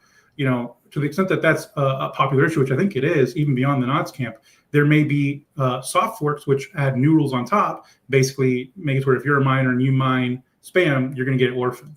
That's what that means. That's not a hard fork. Wait, so I think I got it now. So just to summarize, Knots are like high school hall monitors who are like, no, stop, you guys, don't do that on my Bitcoin. It's more like if you know the term, everybody knows Bitcoin maximalist. There are people who, and Saylor calls them the cyber hornets. There are people who have passionately defended what Bitcoin is since Bitcoin's existence. I think that we've done a really good job of maintaining what Bitcoin is and keeping it from being so fragmented, like ecosystems like Ethereum and others. And throughout time, that same group has always been, even Core has always been kind of part of that until now. But even Core says, even the current Core developers who are ideologically have strayed very far from the old Core developers, even they say that they don't approve of spam on people's nodes. It's just many of them have defeatist attitudes towards it. They don't have to be, and there are many things that can be done. I kind of just want to summarize like my basic arguments here. Like one of my frustrations with Bitcoin is that I want more cypherpunks and less Wall Street, which is I got into all of this because even before I was debanked, because it was the revolution, and a big part of the battles going forward, like to me, Bitcoin is the revolution because it opened people's eyes that you could build a superior alternative system and to take down a clearly broken system. But the next levels of this battle include censorship, training data, and other things. And to not apply the only decentralized network that can ever be created like Bitcoin, and to not use it, to me, goes against the basic understanding of what cypherpunks. Now, whether that the limit of what the sizes is and how the nodes run, etc. But again, I see everybody focused on money and price go up and censorship resistance, self-custody. Those things still matter to me. I hope that we are able to pass those things through. I think these debates are healthy, like in a big way. So I appreciate the people who put the time and effort into actually getting involved at the level that you guys are talking about. Even if I like to poke and pry and try to get good information out of it, it really is important that attention to detail that you brought up before, JC, about all of these people arguing about every little piece, because this thing is designed to save us and save us in perpetuity. I appreciate that. So I appreciate both of you guys in the discussion here. I still think that again, if you limit the size of the data, I think the Bitcoin network is more than durable enough to be able to maintain moving on with that information inside. And I think that information will become more valuable over time. So what you'll see stored on it will become more valuable over time. You're going to have to pay to access it. If 10 years from now, if Bitcoin's been turned into a data storage, nobody's going to give you IBD for free. They're going to charge you for the bandwidth. You want blocks this through this, you can pay me $60 for it. You know what I mean? And anybody who gives it to you for free is just wasting their bandwidth. But a lot of people will be transacting in Lightning in 10 years. On-chain transactions, when Bitcoin's probably going to be pushing, 7 figures potentially. If you're moving on-chain, you have the capital to afford that sort of, whatever comes with facilitating that transaction, including running your own node. That's a valid argument. I just don't think we should ignore incentives. I just don't think we should, just because financial transactions may price out spam, it doesn't mean we should ignore being good stewards of the network and creating common sense guardrails against undesirable. And I don't mean that in a moral way. I mean that in a network steward kind of way. Like, then how does the network go on after the final Bitcoin is mined? From fees, of course. And not only fees, but importantly, incentivize people like Fidelity Bank and others who are mining, who have billions of dollars of their clients' funds, and they care about having a say over what happens to it. Bitcoin is such that, you've got Chinese with Bitcoin, you've got Saudis with Bitcoin, you've got Americans with Bitcoin. And in the world where, everybody's holding billions of dollars of their money, nobody's going to just let China mine it all, for example. At a certain point, it's too big of a game. People traditionally don't get paid for their infrastructure. Banks don't get paid for their infrastructure. Cell phone companies don't get paid for their infrastructure. They pay for infrastructure. And they think it's worth it to pay for infrastructure. I think we might even see a future where institutions pay to mine because they don't want to cede power over their assets. So it's almost like if there was an extra piece of value that was stored on the chain after after the initial 21 million is mined, right? That there's almost an incentive structure that could be built there. I'm sure I've heard that somewhere.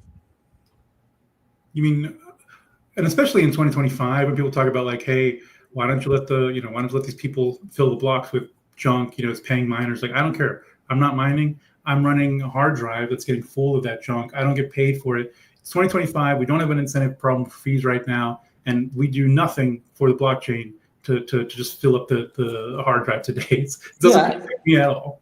Yeah, the bottom line is that nodes have to be easy to run, or nobody's going to do it. And if nobody does it, then Bitcoin won't be decentralized. And if Bitcoin isn't decentralized, then it doesn't have any value. And if it doesn't have any value, then why are you storing your data on it, right? Like the nodes being decentralized is the most important thing. It's paramount. So how many nodes are there right now? Over 100,000. Like 20,000 listening nodes. And 100,000 or 200,000 if you count non-listening nodes. What? How many are there? Over 100,000 or 200,000 if you count non-listening nodes, which are nodes that aren't explicitly announcing themselves. Yeah, it depends on how you count. Like, there's people that just like have a desktop. Well, hey guys, for the audience, for the other 3,000 people that don't know what you know, could you communicate it maybe in a way that we could get an understanding? If all nodes aren't equal, maybe explain to the audience. So Bitcoin could be acquired by more people. This is why people don't buy Bitcoin. Okay, so is there 100,000 nodes, 200,000? It's 100% difference. Let's just say 20,000 because that's the number of nodes that can help other nodes sync the chain. So that's what I would say. And those 20,000 are all those big economic nodes, or they're institutions or just individuals? It's a mix of a bunch of that. It's mostly smaller people like you and I. How much does it cost to run one of those 20,000 now? The cheapest hardware that can sync the chain in a reasonable amount of time is about $250 right now. So if you That's the cheapest. I mean, And how quickly is computer capacity and functioning? Like how quickly does that grow? not that quickly. I had a Well, it's debate- exponential. It is exponential, right? And so It's exponential, except the UTXO set does not. We have to fix that somehow. And actually, there's a project called Live Bitcoin that probably fixes that. But once we fix the UTXO set, then Bitcoin, it will basically a node will become exponentially cheaper to run over time. And in like 10 or 20 years, it'll be like $5, and everybody will have one. But there's more than just the cost, though. There's also the size of the data. The smaller that you keep the amount of data that you need and the amount of data that you need to send, the easier it is to hide that data in the worst case scenario where ISPs and governments are trying to keep you from using it. So if we were in a world where government was like China and they were trying to monitor and use heuristics on their network data to see like who's running Bitcoin, who's sending Bitcoin, if Bitcoin takes a shit ton of data to run, it's a lot easier to find you than it is if you are like one floppy disk every 10 minutes. So there's always value.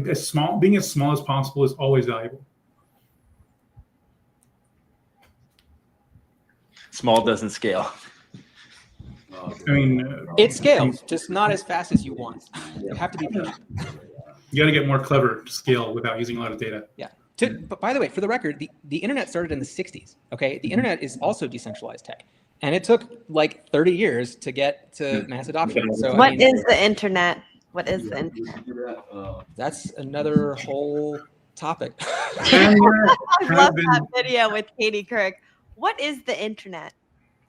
Guys, thank you for educating us today. I feel like I learned something. I also feel like we kind of soft forked into a few other discussions around payments and Solana and usually this happens and Dustin likes to make fun of us because at the end we wrap this up in a nice little bow and everybody is friends and it's not even really a debate at all. Everyone is just like, we really appreciate you coming on and sharing your knowledge. I know you guys spend a lot of time thinking about this and your perspective is valuable. So we do really appreciate it. And everyone who's listening, please follow all these guys on, everybody is on X. Hey guys, listen, and I would just like to say, like, I know I can be a little hard, but I have a role here. And one is this is the way I learn, is push up back on people really hard. And to me, there's, for me, having these stats are really, really important. Like being able to answer, hey, is there 20,000, 100,000, 200,000 nodes? Are they all equal? Like there's a question because I've had a lot of people actually go, hey, Gary, you should run a node. You should run a node. I'm like, okay, I'll run a node. In fact, I'll run 30 nodes. I'll run 1,000 nodes. Yeah, so they're not all equal. They're not all equal. Am I going to have the equal power? If not, why would I bother? Let me just buy some more Bitcoin. I think I'm doing Bitcoin more service by buying it and holding it and then using fiat trash that's worth less than my toilet paper to buy a candy bar. That's the way I think about things. And if a merchant is willing to pay one of their payment processors who then does a deal with a bank, who then does a deal with another bank, who then does a deal with Visa, MasterCard, and there's 4 fee receivers in there, who, by the way, all get paid if there's a chargeback or a refund. They literally get paid. And you're telling me we're going to use Bitcoin that doesn't have any of those friction points for the retailer. Okay, there's no refunds, there's no chargebacks, there's no shut your merchant account down because you took a bad transaction from a bad guy. I don't know why I'm going to use credit cards for that shit. So I have the guarantee and I can beat the merchant up. If the merchant doesn't care about the refund or the chargeback, then and he's an idiot, then why would I give him Bitcoin? Like I just don't understand that. Yeah, Gary, I just think that's how Bitcoin loses. I mean, basically, No, we don't lose that way, dude. What we have to do is get it filtered through enough big players. There's nobody in Bitcoin today, man. You guys think Bitcoin's big? There's no one here yet, dude. It's You number made one. less than Doing 2.5% Bitcoin, man. inflation on the world stage. Yeah, You're I $2 think trillion. You guys say gold has failed. It's a $30 trillion industry. Gary, if I were the government and I wanted to kill Bitcoin, I think one of the fastest ways to do it would be to convince everybody that it isn't money. And that's what Wall Street is doing right now. They're trying to convince all the Bitcoiners and all. Dude, we're beyond that, Chris. It's not freedom Chris, money. I It's- am Wall Street. It's like pet rock. Chris, I am Wall Street. We're over that, guy. Y'all are living back 8 years. Y'all all have post-trauma, man. Seriously, that's over. Wall Street is taking this thing and running with it. They're not fighting you And we're anymore. not going to let them. Okay. This is the difference about Bitcoin and every other asset. They can use it, they can talk about it, but they can't control it. And so it is what it is. That's how money should be. Well, I don't have any more. I maybe a little debrief, Dustin. I need a debrief probably. I need because maybe I'm just asking the wrong questions because I'm just a commercial human being. But the technology, in my opinion, the technology to any great answer has never been the problem. It's been the intention. What are we trying to do? And if you get the steps right in the execution of that idea, you win the game. But if you get the steps wrong, beta and VCR example, if you get the execution wrong, dude, you fucking lose the game. And I tell you what, I think Bitcoin, the decentralized nature of Bitcoin is a problem. And it's not a problem that anyone in Bitcoin ever admits and says, you know what, for all the strength that decentralization is, it has some major flaws. And one is no central messaging, no central education system, no common language. You guys talk at this level, I need to be spoken to at this level, man. Like really, y'all smile about it, but like I'm putting a lot of money at work. And for me, when it gets too complicated, I'm like, I had the opportunity to invest in a rocket company. I like Bitcoin because it was fucking simple. I mean, you'd probably feel the same way if you went to a meeting at Samsung talking about how they make their, operating system boot up. I mean, it's probably way more complicated than any of us could imagine. But most of us don't need to know that. I use a Samsung phone, and I don't need to know. Yeah, well, that's when Bitcoin's going to be. See, Bitcoin needs to be at a point where no one needs to hear about version 30, dude. You don't hear that from MasterCard. Oh, we're not going and talking to our grandparents about it. We're talking to Bitcoin developers about it because it does matter on a protocol level. Well, this is the difference, though, JC. Okay, you have Saylor has bought how much money? Citibank, guys like me.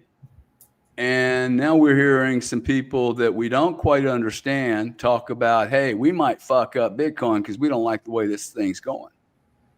And guess what? That's not cool, dude. That's actually why I started, being more public in Bitcoin. It was around 2017. It was the block wars. Before then, like I said, I bought my first Bitcoin in 2011. I just kind of felt like Bitcoin was this thing. It was like a done deal. I could just buy it and keep it and don't have to think about it, right? Then I realized 2017 there was some kind of debate over the protocol development, and I'm like, "What's going on, man? What's going on? This isn't what I thought. I thought this was like the most immutable, most perfect, whatever, can't be changed, whatever. Like, and then I realized, holy shit, if I don't actually like say something, then this could maybe it's not. I mean, unfortunately, there's still a human element. That's the culture, and the culture is the most important thing about Bitcoin. And you don't really have to think about it, Gary. I mean, unless you want to see, this is where I disagree with you, dude. I am not investing in your culture. I'm investing in the protocol. Well, that's the thing I like about Satoshi. Yeah, but then he removed his personality from it. He removed his personality, and you guys are putting your personality into it. It's not about. So there's a bunch of copies of Bitcoin running around that have the exact same technology that aren't Bitcoin. There's Litecoin, there's BCH, there's BSV, there's XMR, which is a rewrite, but it's pretty close. Like all of those shitcoins have the same exact technology as Bitcoin. The thing that sets Bitcoin apart is our culture that protects Bitcoin's moneyness and demands that Bitcoin be used as money. That's why we're here. It's simple too. I mean, ultimately, Bitcoin shouldn't be changing ideally ever. Now, it's not realistic to never change, but change should be always incredibly hard because change is the only thing that ultimately can kill Bitcoin. And that's why I think especially this pushback against core now is extremely healthy they should have expected when they made a change, even if it's a relay policy change, which some people don't think is as big of a deal, even a change as small as relay policy impacts the entire network. And if there was no pushback against it, Bitcoin wouldn't be where it is today. I mean, that should be expected and it should be valued. And hopefully we can remove the influence that Core has to be able to wholesale make whatever change they want, because that's what they want. And that's what everything in the world, that's what every currency in the world is always reduced to, is powerful people at the top telling people what to do and, deciding monetary policy, et cetera. That can't happen with Bitcoin. And the only way it won't happen with Bitcoin, unfortunately, for everybody who wants it to be, just not have to think about it. Unfortunately, it does require humans giving a fuck, running the code and just keeping Bitcoin what it is, or it won't be.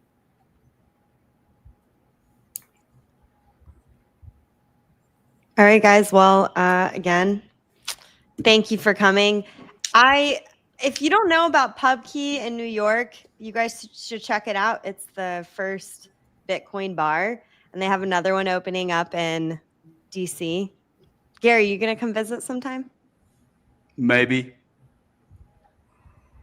Hey, I sent you a text. I was suggesting that we remove our guest from the room and we just debrief on this post facto, and close it out a little bit. So maybe we leave the audience with a little humor.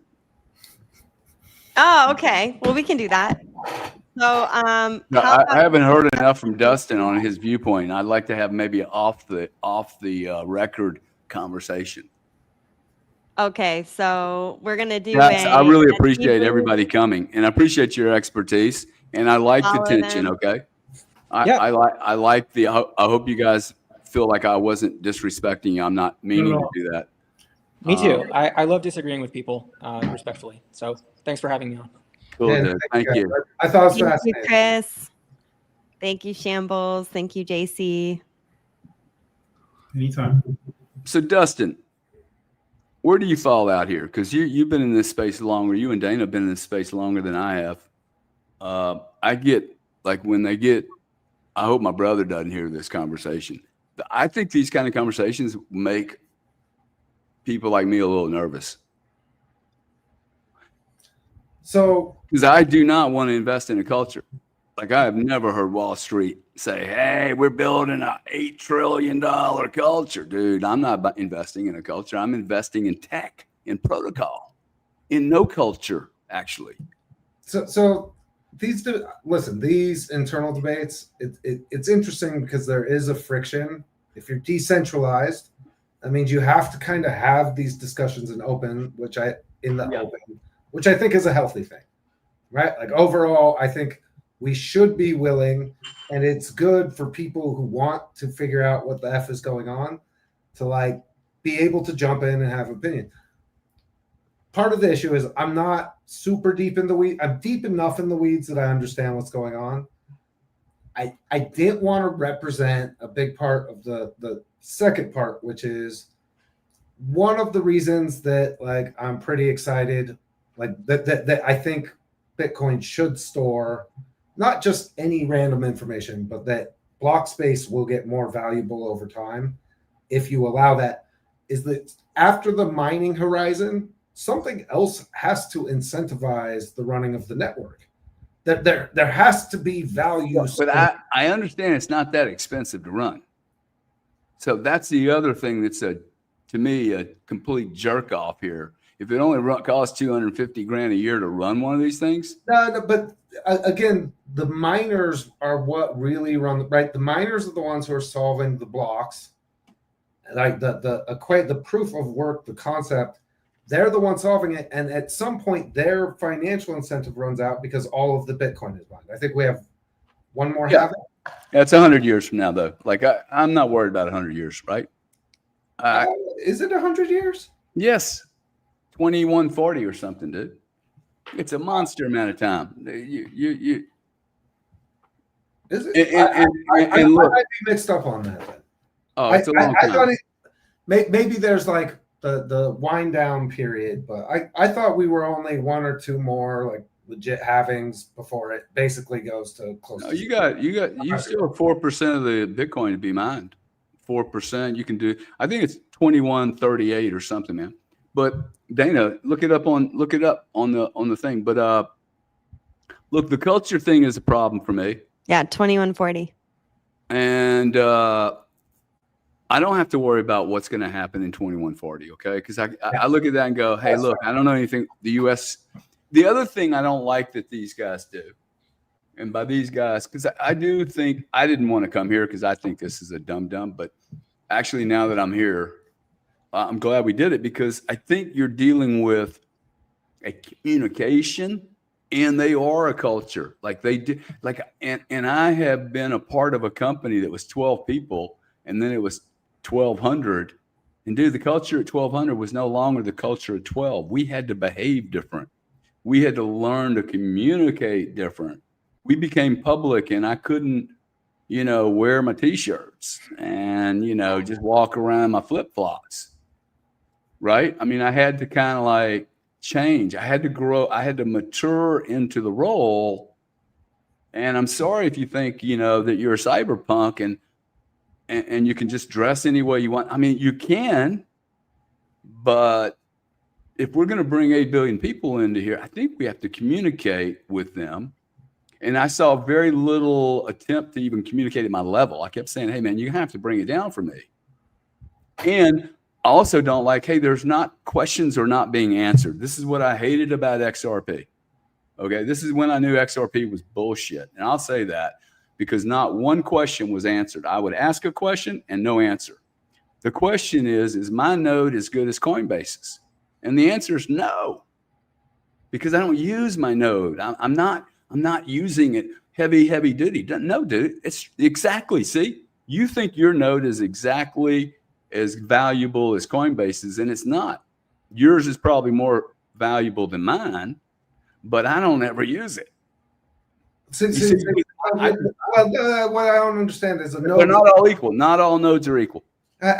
But again, that's why we didn't get the answer. Is there 100,000, 200,000, 20,000 nodes? Then my next question was going to be, dude, of the nodes that there are, which ones are valuable? In other words, which ones actually set the stage? Because I literally told a guy, dude, for what it costs to light a node up, I'll buy 1,000 of them.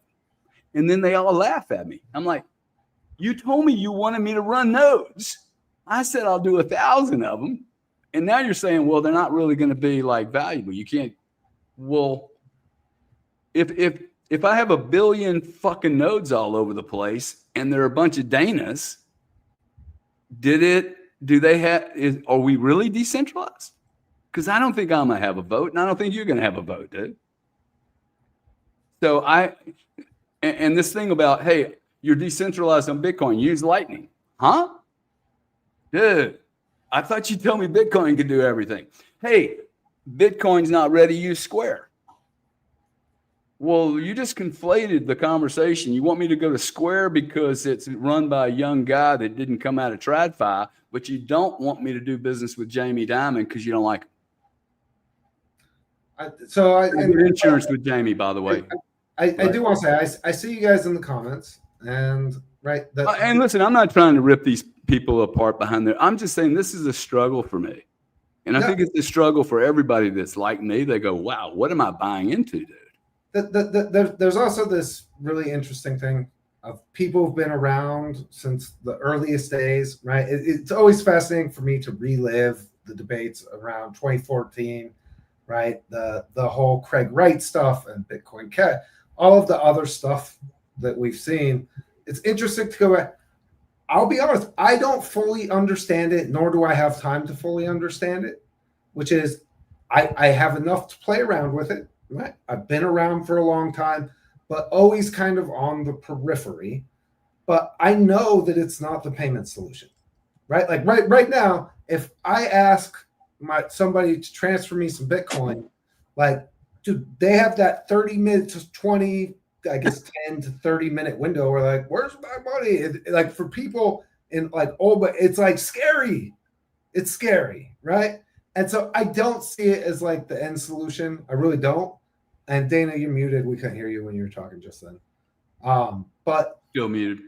Again, I think we need people like that to be the sentries and guarding like the system. I'm more worried about censorship and censorship resistance and maintaining the independent the independence of Bitcoin. And I think that's the friction we're at now, which is how do you both have institutional adoption and remain kind of the rebel independence?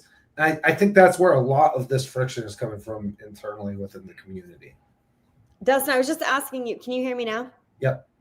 I was just asking, yeah, you of all people, how many times do you think you've asked since being debanked to send me some, Solana or Bitcoin? You probably have, you probably have much better luck, I guess, with Solana. Why you're always bringing up Solana all the time. But how many times do you think you've asked someone that? How many times I've asked them, like people send me stuff in crypto? Yeah, like for payment. Oh, I've probably done tens of millions of transactions. Yeah. Right. And I'm working on, the crazy thing is I'm working on a system that has to scale to the kind of level that Gary's talking about, that you don't have the option to not to do it in a small, you either bring the whole damn industry at once or you don't. Mm-hmm. And in order to scale at that, there are frictions with having real decentralization, right? So like true decentralization means that you don't have somebody who has the final say. There's no leader who could say, you know what, we've been having enough of this goddamn knots versus core debate. Like we're going this way, and like everybody, it has to come up. You have to be able to scale. And right now there's things that I can use to scale that move us away from legacy payment rails, and it's not Bitcoin. And Bitcoiners think that that's me like diminishing Bitcoin in some way, but I don't think I'm doing that at all, right? Like I don't think it diminishes Bitcoin to say that something is functionally better at a certain way to do it. So it is what it is. Well, most certainly what you're working on, can you guys hear me? Yep. What you guys are working on, bro, ain't no way Bitcoin's ready to work on that. It's a microtransaction. You need Satoshi. Look, the old school guys all say, hey, look, it's not all about price. It is all about price. 4 years ago, I was like, hey, Bitcoin gets to $1 million of Bitcoin, then you have retail come in. Because then retail will understand what a Satoshi is. And they won't even think of Bitcoin. They'll think, oh, it's a penny, man. It's a nickel. It's fine. It's good. And the other thing is the narcissism, the lack of understanding of what you're scaling into, to me, is staggering. It's staggering. It's like, hey, just because I gave you a fucking rifle does not mean you go take over a whole continent with 12 bullets, dude. Well, I can get some more. I can get resupplied. If we get community agreement, yeah, sure you can, dude. And your head's blown off. I mean, the other thing I guess I got. And by the way, right now I can send Bitcoin to you, no problem. But I choose not to. Okay. The other thing is, by the way, you haven't sold enough wallets to people, man. You haven't penetrated the market. The wallets you do sell, Ledger will tell you that 1% or less is moved around on them. Yep. Which just says, oh, wow, dude, you're not even using them, dude. Active wallets. Truly active wallets. Metric. So, see, the next thing they're going to say is, hey, look, if you don't do self-custody, you're not a real Bitcoiner. And that means, oh, wow, then tell me how much is self-custody today. That means 2/3 of Bitcoin is not real Bitcoiners. These things have to go away. We have to get away from this high school shit, dude. Okay, I'm team Bitcoin as well as anyone, but you got to know your enemy, and you got to know your targeted market. These guys don't even understand $33 trillion in revenue a year. $33 trillion in revenue 6 companies make. Visa, MasterCard, American Express, Discover, and 2 other guys. 33 trillion for a decade. That's 330 trillion. Okay, we're 1/3 of $250 billion. And if you think See, Bitcoin community should be saying no to Visa and no to MasterCard, but you're fucking sucking their dick right now. Everybody and their brother's trying to do a deal with MasterCard and Visa. Why do you think they're doing this, dude? They have the rails and you don't. And you're prostituting yourself. It's already happening because you don't have the rails and you don't even know how to educate on the rails. This is why I was excited about Wall Street coming in, because I knew they could explain it in little fucking graphs and charts and none of these words. Version 30. Dude, fuck, version 30. It's an iPhone. I don't like, you know what I'm saying? Every time you introduce another version, I'm like, wow, did you change it? Did it get worse? Or I think a lot of this is also a product of the fact that we're in like this information bubble. Like the broader public is not hearing the debate until they. The public hasn't even heard. No, that's what I'm saying. Once a year. But I'm saying I'm pretty tied into crypto and Bitcoin, right? Like I've been around a long time. I know just about everybody. I've been to all the conferences, et cetera, et cetera, et cetera. I had to take a couple minutes to even understand what the hell Dana was talking about when she said knots versus core, right? Like, is this some sailing shit that we're talking about that I don't know about? Like, what the hell is going on here? And so, what's funny is that, like, diving into it. I don't think this is bleeding over. I think this is seriously like super techie nerd talk that like ultimately leads to generally pretty good things, or has traditionally. So like I get frustrated because sometimes like I see everybody like nobody will answer Gary's question about nodes being equal. Like I'm pretty confident that pretty much all of them, like there's really only two types of nodes, right? One node can help other nodes, and one node is just general. But I don't believe that, like, I think miners is different, like the power of miners, but like the nodes are literally just the consensus plasters. So, and but I don't know that to the degree that I'm willing to argue with a bunch of Bitcoin maxis, right? Well, I asked the question 3 or 4 weeks ago, because, you know, they say all these words, and I just go, well, let me ask, are all nodes? Because I will literally buy 1,000 of them. And then they started backing up. I'm like, wow, dude, I thought you said you wanted a bunch of nodes active. Well, yeah, but we want guys that are actually using it. I'm like, well, I am using it. I'm storing it, dude. I'm good with storage. Like, I'm okay. I have weapons here. I don't use them all the time. I don't take a 50 fucking caliber weapon and shoot a squirrel with it. It's stupid, man. Using Bitcoin fucking potato chips right now. Buying a car at a discount, buying a company at a discount, giving you some money because you need to do something Bitcoin, and you're in a rush. Sure, dude, I'll do it at 101 cents on the dollar. I mean, if you need it, if you're in a crap, my Bitcoin collateral should receive a premium. I'm just going to respond. Top premium, dude. Tippity-toppity premium. I'm going to respond to a bunch of the commenters because they've been really active. And I see you guys. I tried to read as many of them as I can, but obviously I don't see all of them, right? But I do want to just like point this out, which is I actually think it's a really smart thing to have people like me and Gary who have a peripheral understanding to try to listen to the deeper debate and like because I think it defines it in a way that's crystallized and digestible. So like again, I think this is good, and maybe next week we'll either do something political or like, I'll put the armor on and argue Salon against all you guys. We haven't done one. Hey, next week.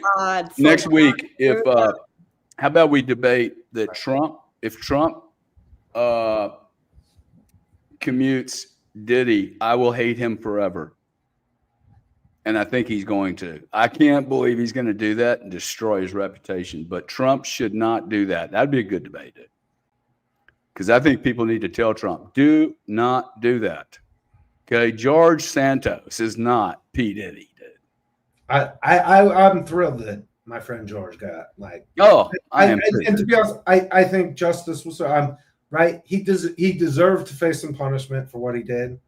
But right, like sending him for 7 years. You're going to end up making him a bunch of money. Watch. He's going to become all important now.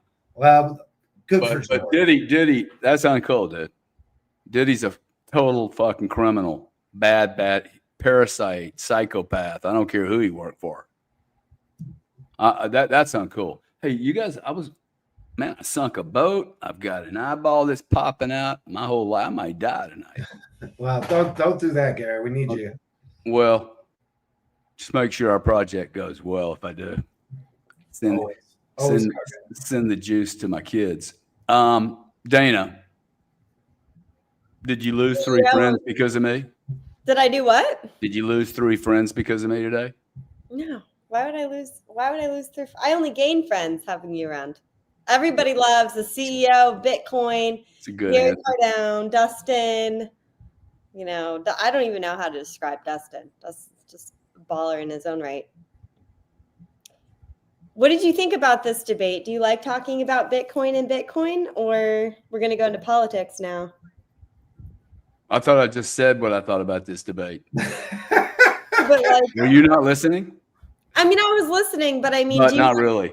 Well, I want to know if you want to still talk about. No, Bitcoin. I never want to talk about nodes again ever in my life. Okay.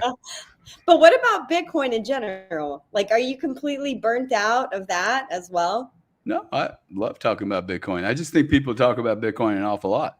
And so for me to come on here and reiterate the same thing over and over, I mean, to me, I mean, one of my problems with the all of this stuff is that, hey, like Justin and I were talking about the other day, people, I'm not interested in hearing the same thing over and over again. This is not sustainable that we're going to talk about money for 8 hours a day. Okay. And when I started doing this, I'm like, there is no sustainability. Now, debating topics and the audience seems to like them. If they're entertaining, I think people will dig them. But if they're not entertaining, they're not going to dig them.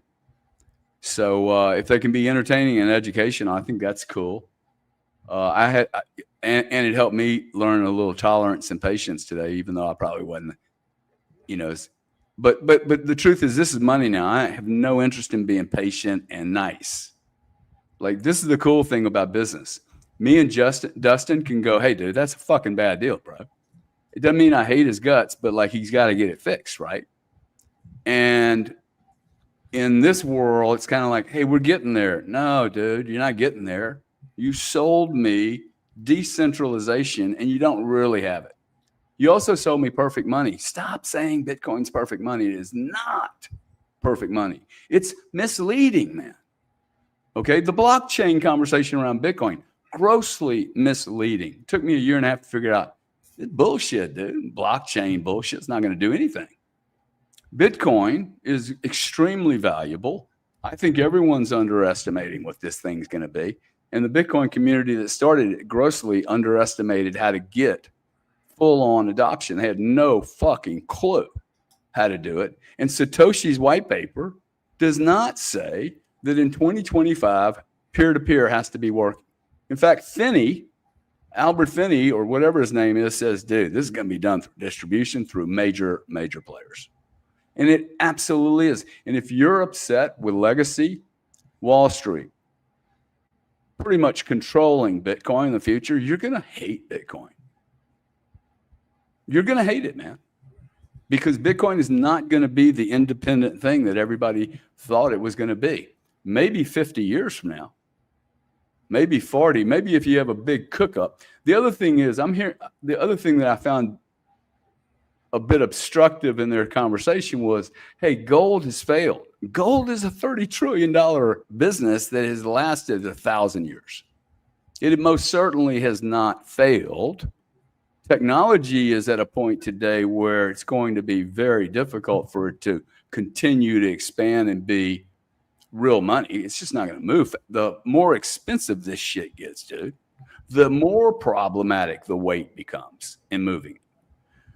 So Bitcoin, if we get our best wish, which is, Bitcoin's part of the central reserve of sovereigns and it's pure money, and well, it might be, but it's never going to be the whole basket. This is the other thing. When this whole Trump deal was going around, and XRP is going to be, we're going to be on the reserve, and we're going to be, and Cardano and all these guys are standing in line to get on their knees to suck from the holy penis of life. And I'm like, dude, it's a $300 billion business. They're ain't going into a reserve. $2 trillion is probably about the limit of what pensions can invest in. So none of these, Bitcoin's not ready, man. Like, you guys are going to blow your fucking wad, okay? You're prematurely ejaculating, and you need to let the sailors and the Coinbases and you need to let the failures happen. There's going to be some magnificent failures in Bitcoin, for sure. Some of these SBRs will be a failure. Some of these altcoins will be a failure. But and this is the other thing I don't like about Bitcoin. I think that we need to just start to understand, hey, look, we are 1 or 2% of the world's economy at max. Stop being so arrogant, okay? They're not the enemy. It's just an addressable market that you want to just keep eating into. And no one gets hurt with Bitcoin. That's the cool thing, okay? I don't think we have to steal anything from Visa and MasterCard. The people that need Bitcoin will come to Bitcoin. And the people that don't think they need it won't come here. They'll come later. And there'll be less upside in it, but no one's right or wrong here, okay? But most certainly, you're not going to get 52 million merchants to accept this product the way it's being explained. It will get accepted through the rails of MasterCard and PaySafe and all these intermediary processing companies, and the merchants. I mean, it's you want business people like me buying Bitcoin. Once that happens, once everybody's got Bitcoin in their 401k, I guarantee you this thing will move very, very fast. And I know y'all hate that, but like, you're not going to get 8 billion people to move off their 401ks, man. Okay. Hey, why would anybody want a BTC yielding product? Well, if they're in Reynolds Tobacco Company and they're making 4, why wouldn't I want to get my sister into a Bitcoin product? Some Bitcoiners go, oh, you shouldn't do that, dude. Got to get her into the wallet, man. She got to run her node. Dude, I'm just trying to get my 75-year-old sister into the action first. Okay? I'm buying her a ticket to the show. You know, hey, let's go to New York. I don't tell her, hey, we're going to go. You know, I don't create a bunch of friction problems for her. And decentralization, and this would be the last thing I say, decentralization has a monster amount of problems. I mean, really a monster amount of problems that people don't. You cannot run an energy grid decentralized. Not today. Now, maybe in the future, if y'all get a bunch of nukes in your backyard, that'll be cool until somebody makes a mistake, right? But decentralization is very problematic, man. By the way, if we trusted the centralized king, we would always use centralization. Me and Mark Yusko had this. Me and Yusko drank half a bottle of tequila one night. I think he grew up very Catholic. I said, dude, let's be honest, because he was doing the decentralization on me. I'm like, dude, come on. If your God and my God are exactly the same guy and we really trust that cat, and he's at the top of the centralized Bitcoin chain or any other thing that we would be totally cool with it. And he's like, oh, yeah, you're right. And that's the only reason that you go to decentralization, because you can't, it's a human error problem. And that's what I heard tonight. I'm like, oh, can these teenagers get me? Could they be the human error? Oh, I'm going to put my pencils down and write some corrupt code in here, and I'm just not going to participate. That's scary to me. Now, I didn't hear anybody saying that. I kind of hear like, hey, man. A lot of that up, by the way. What's that? The good news is adoption is getting easier and easier, but again, you're giving up a lot of that decentralization, right? Like, and again, I think that's where the passionate friction comes from, which is Bitcoin is maturing, past being a rebel startup to set out to be a revolution to, you know what, now its benefits are being adopted by the exact same institutions as a survival mechanism for those same institutions. They're still going, right? Like the rebels are going to have to move on to other places as this thing matures. But Bitcoin's legacy will have been to dramatically impact the way we look at money in a way that I think will be lasting beyond just Bitcoin, right? It doesn't mean that the revolution failed, that this thing has matured and become as big as it's going to end up being, right? A lot of what the cypherpunks set out to accomplish, like more people now understand like minting authority and inflation and real money than ever before, self-custody, right? Censorship resistance, just because some of those things like get sacrificed to get bigger adoption. Most people are not prepared to have their own goddamn seed phrase. Again, I learned this the hard way when I tried to onboard a bunch of people. Like when I first got really, I'm gonna bring people in. You know how many old people I had write down their seed phrase and they wrote it down wrong somehow and then deleted their app at some point and couldn't get back? I promise, like the old ways is not what we should be doing. Like it's not the ideal situation in any way. And I don't encourage people to self-custody unless you absolutely know what the hell you're doing. And so again, we're going to see some maturity and like the impact will still be made, but the rebels are still going to need a place to be contrarian.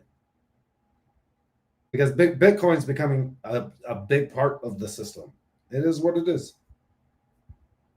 I think it's undeniable, but I thought it was a great discussion. I thought it was a nice change of pace. I think you know what too. It's like, yeah, I kind of like that they said that Bitcoin, gold failed, because it gives more context from where they're coming from. It's like we all agree that Bitcoin is leading to a store of value and it's protecting us from inflation, et cetera. Everything has a place. And if you come from, the beginning of Bitcoin, you're a programmer, your mindset is going to be very different than a business owner who is focused on scale. And to bring more people and adopt them and get them orange pilled and whatever, that is going to take a level of, the decentralization away. Like there is some centralization that has to happen to do that. And the same thing has been done in every other business. So that's just a philosophy way of it's just a different philosophy. And like, I think we're all on the same page though, wanting to get more people on board with Bitcoin. It's just, there's different perspectives on what has to happen in order to allow that to occur. Let's preach. Anyway, I need a cigarette. I'm dying here. Great work. Great stuff. We'll see you guys later. Take a look. Gary, what are you doing? Are you muted? Hey, y'all be nice to somebody today. Since me, Dustin, and Dana didn't charge you a red penny for this show, and those other guys that came on, they didn't charge you either. I don't know what you're. Yeah, I'm charging. Hey, are you gonna go out and do something nice for somebody today? Okay, really.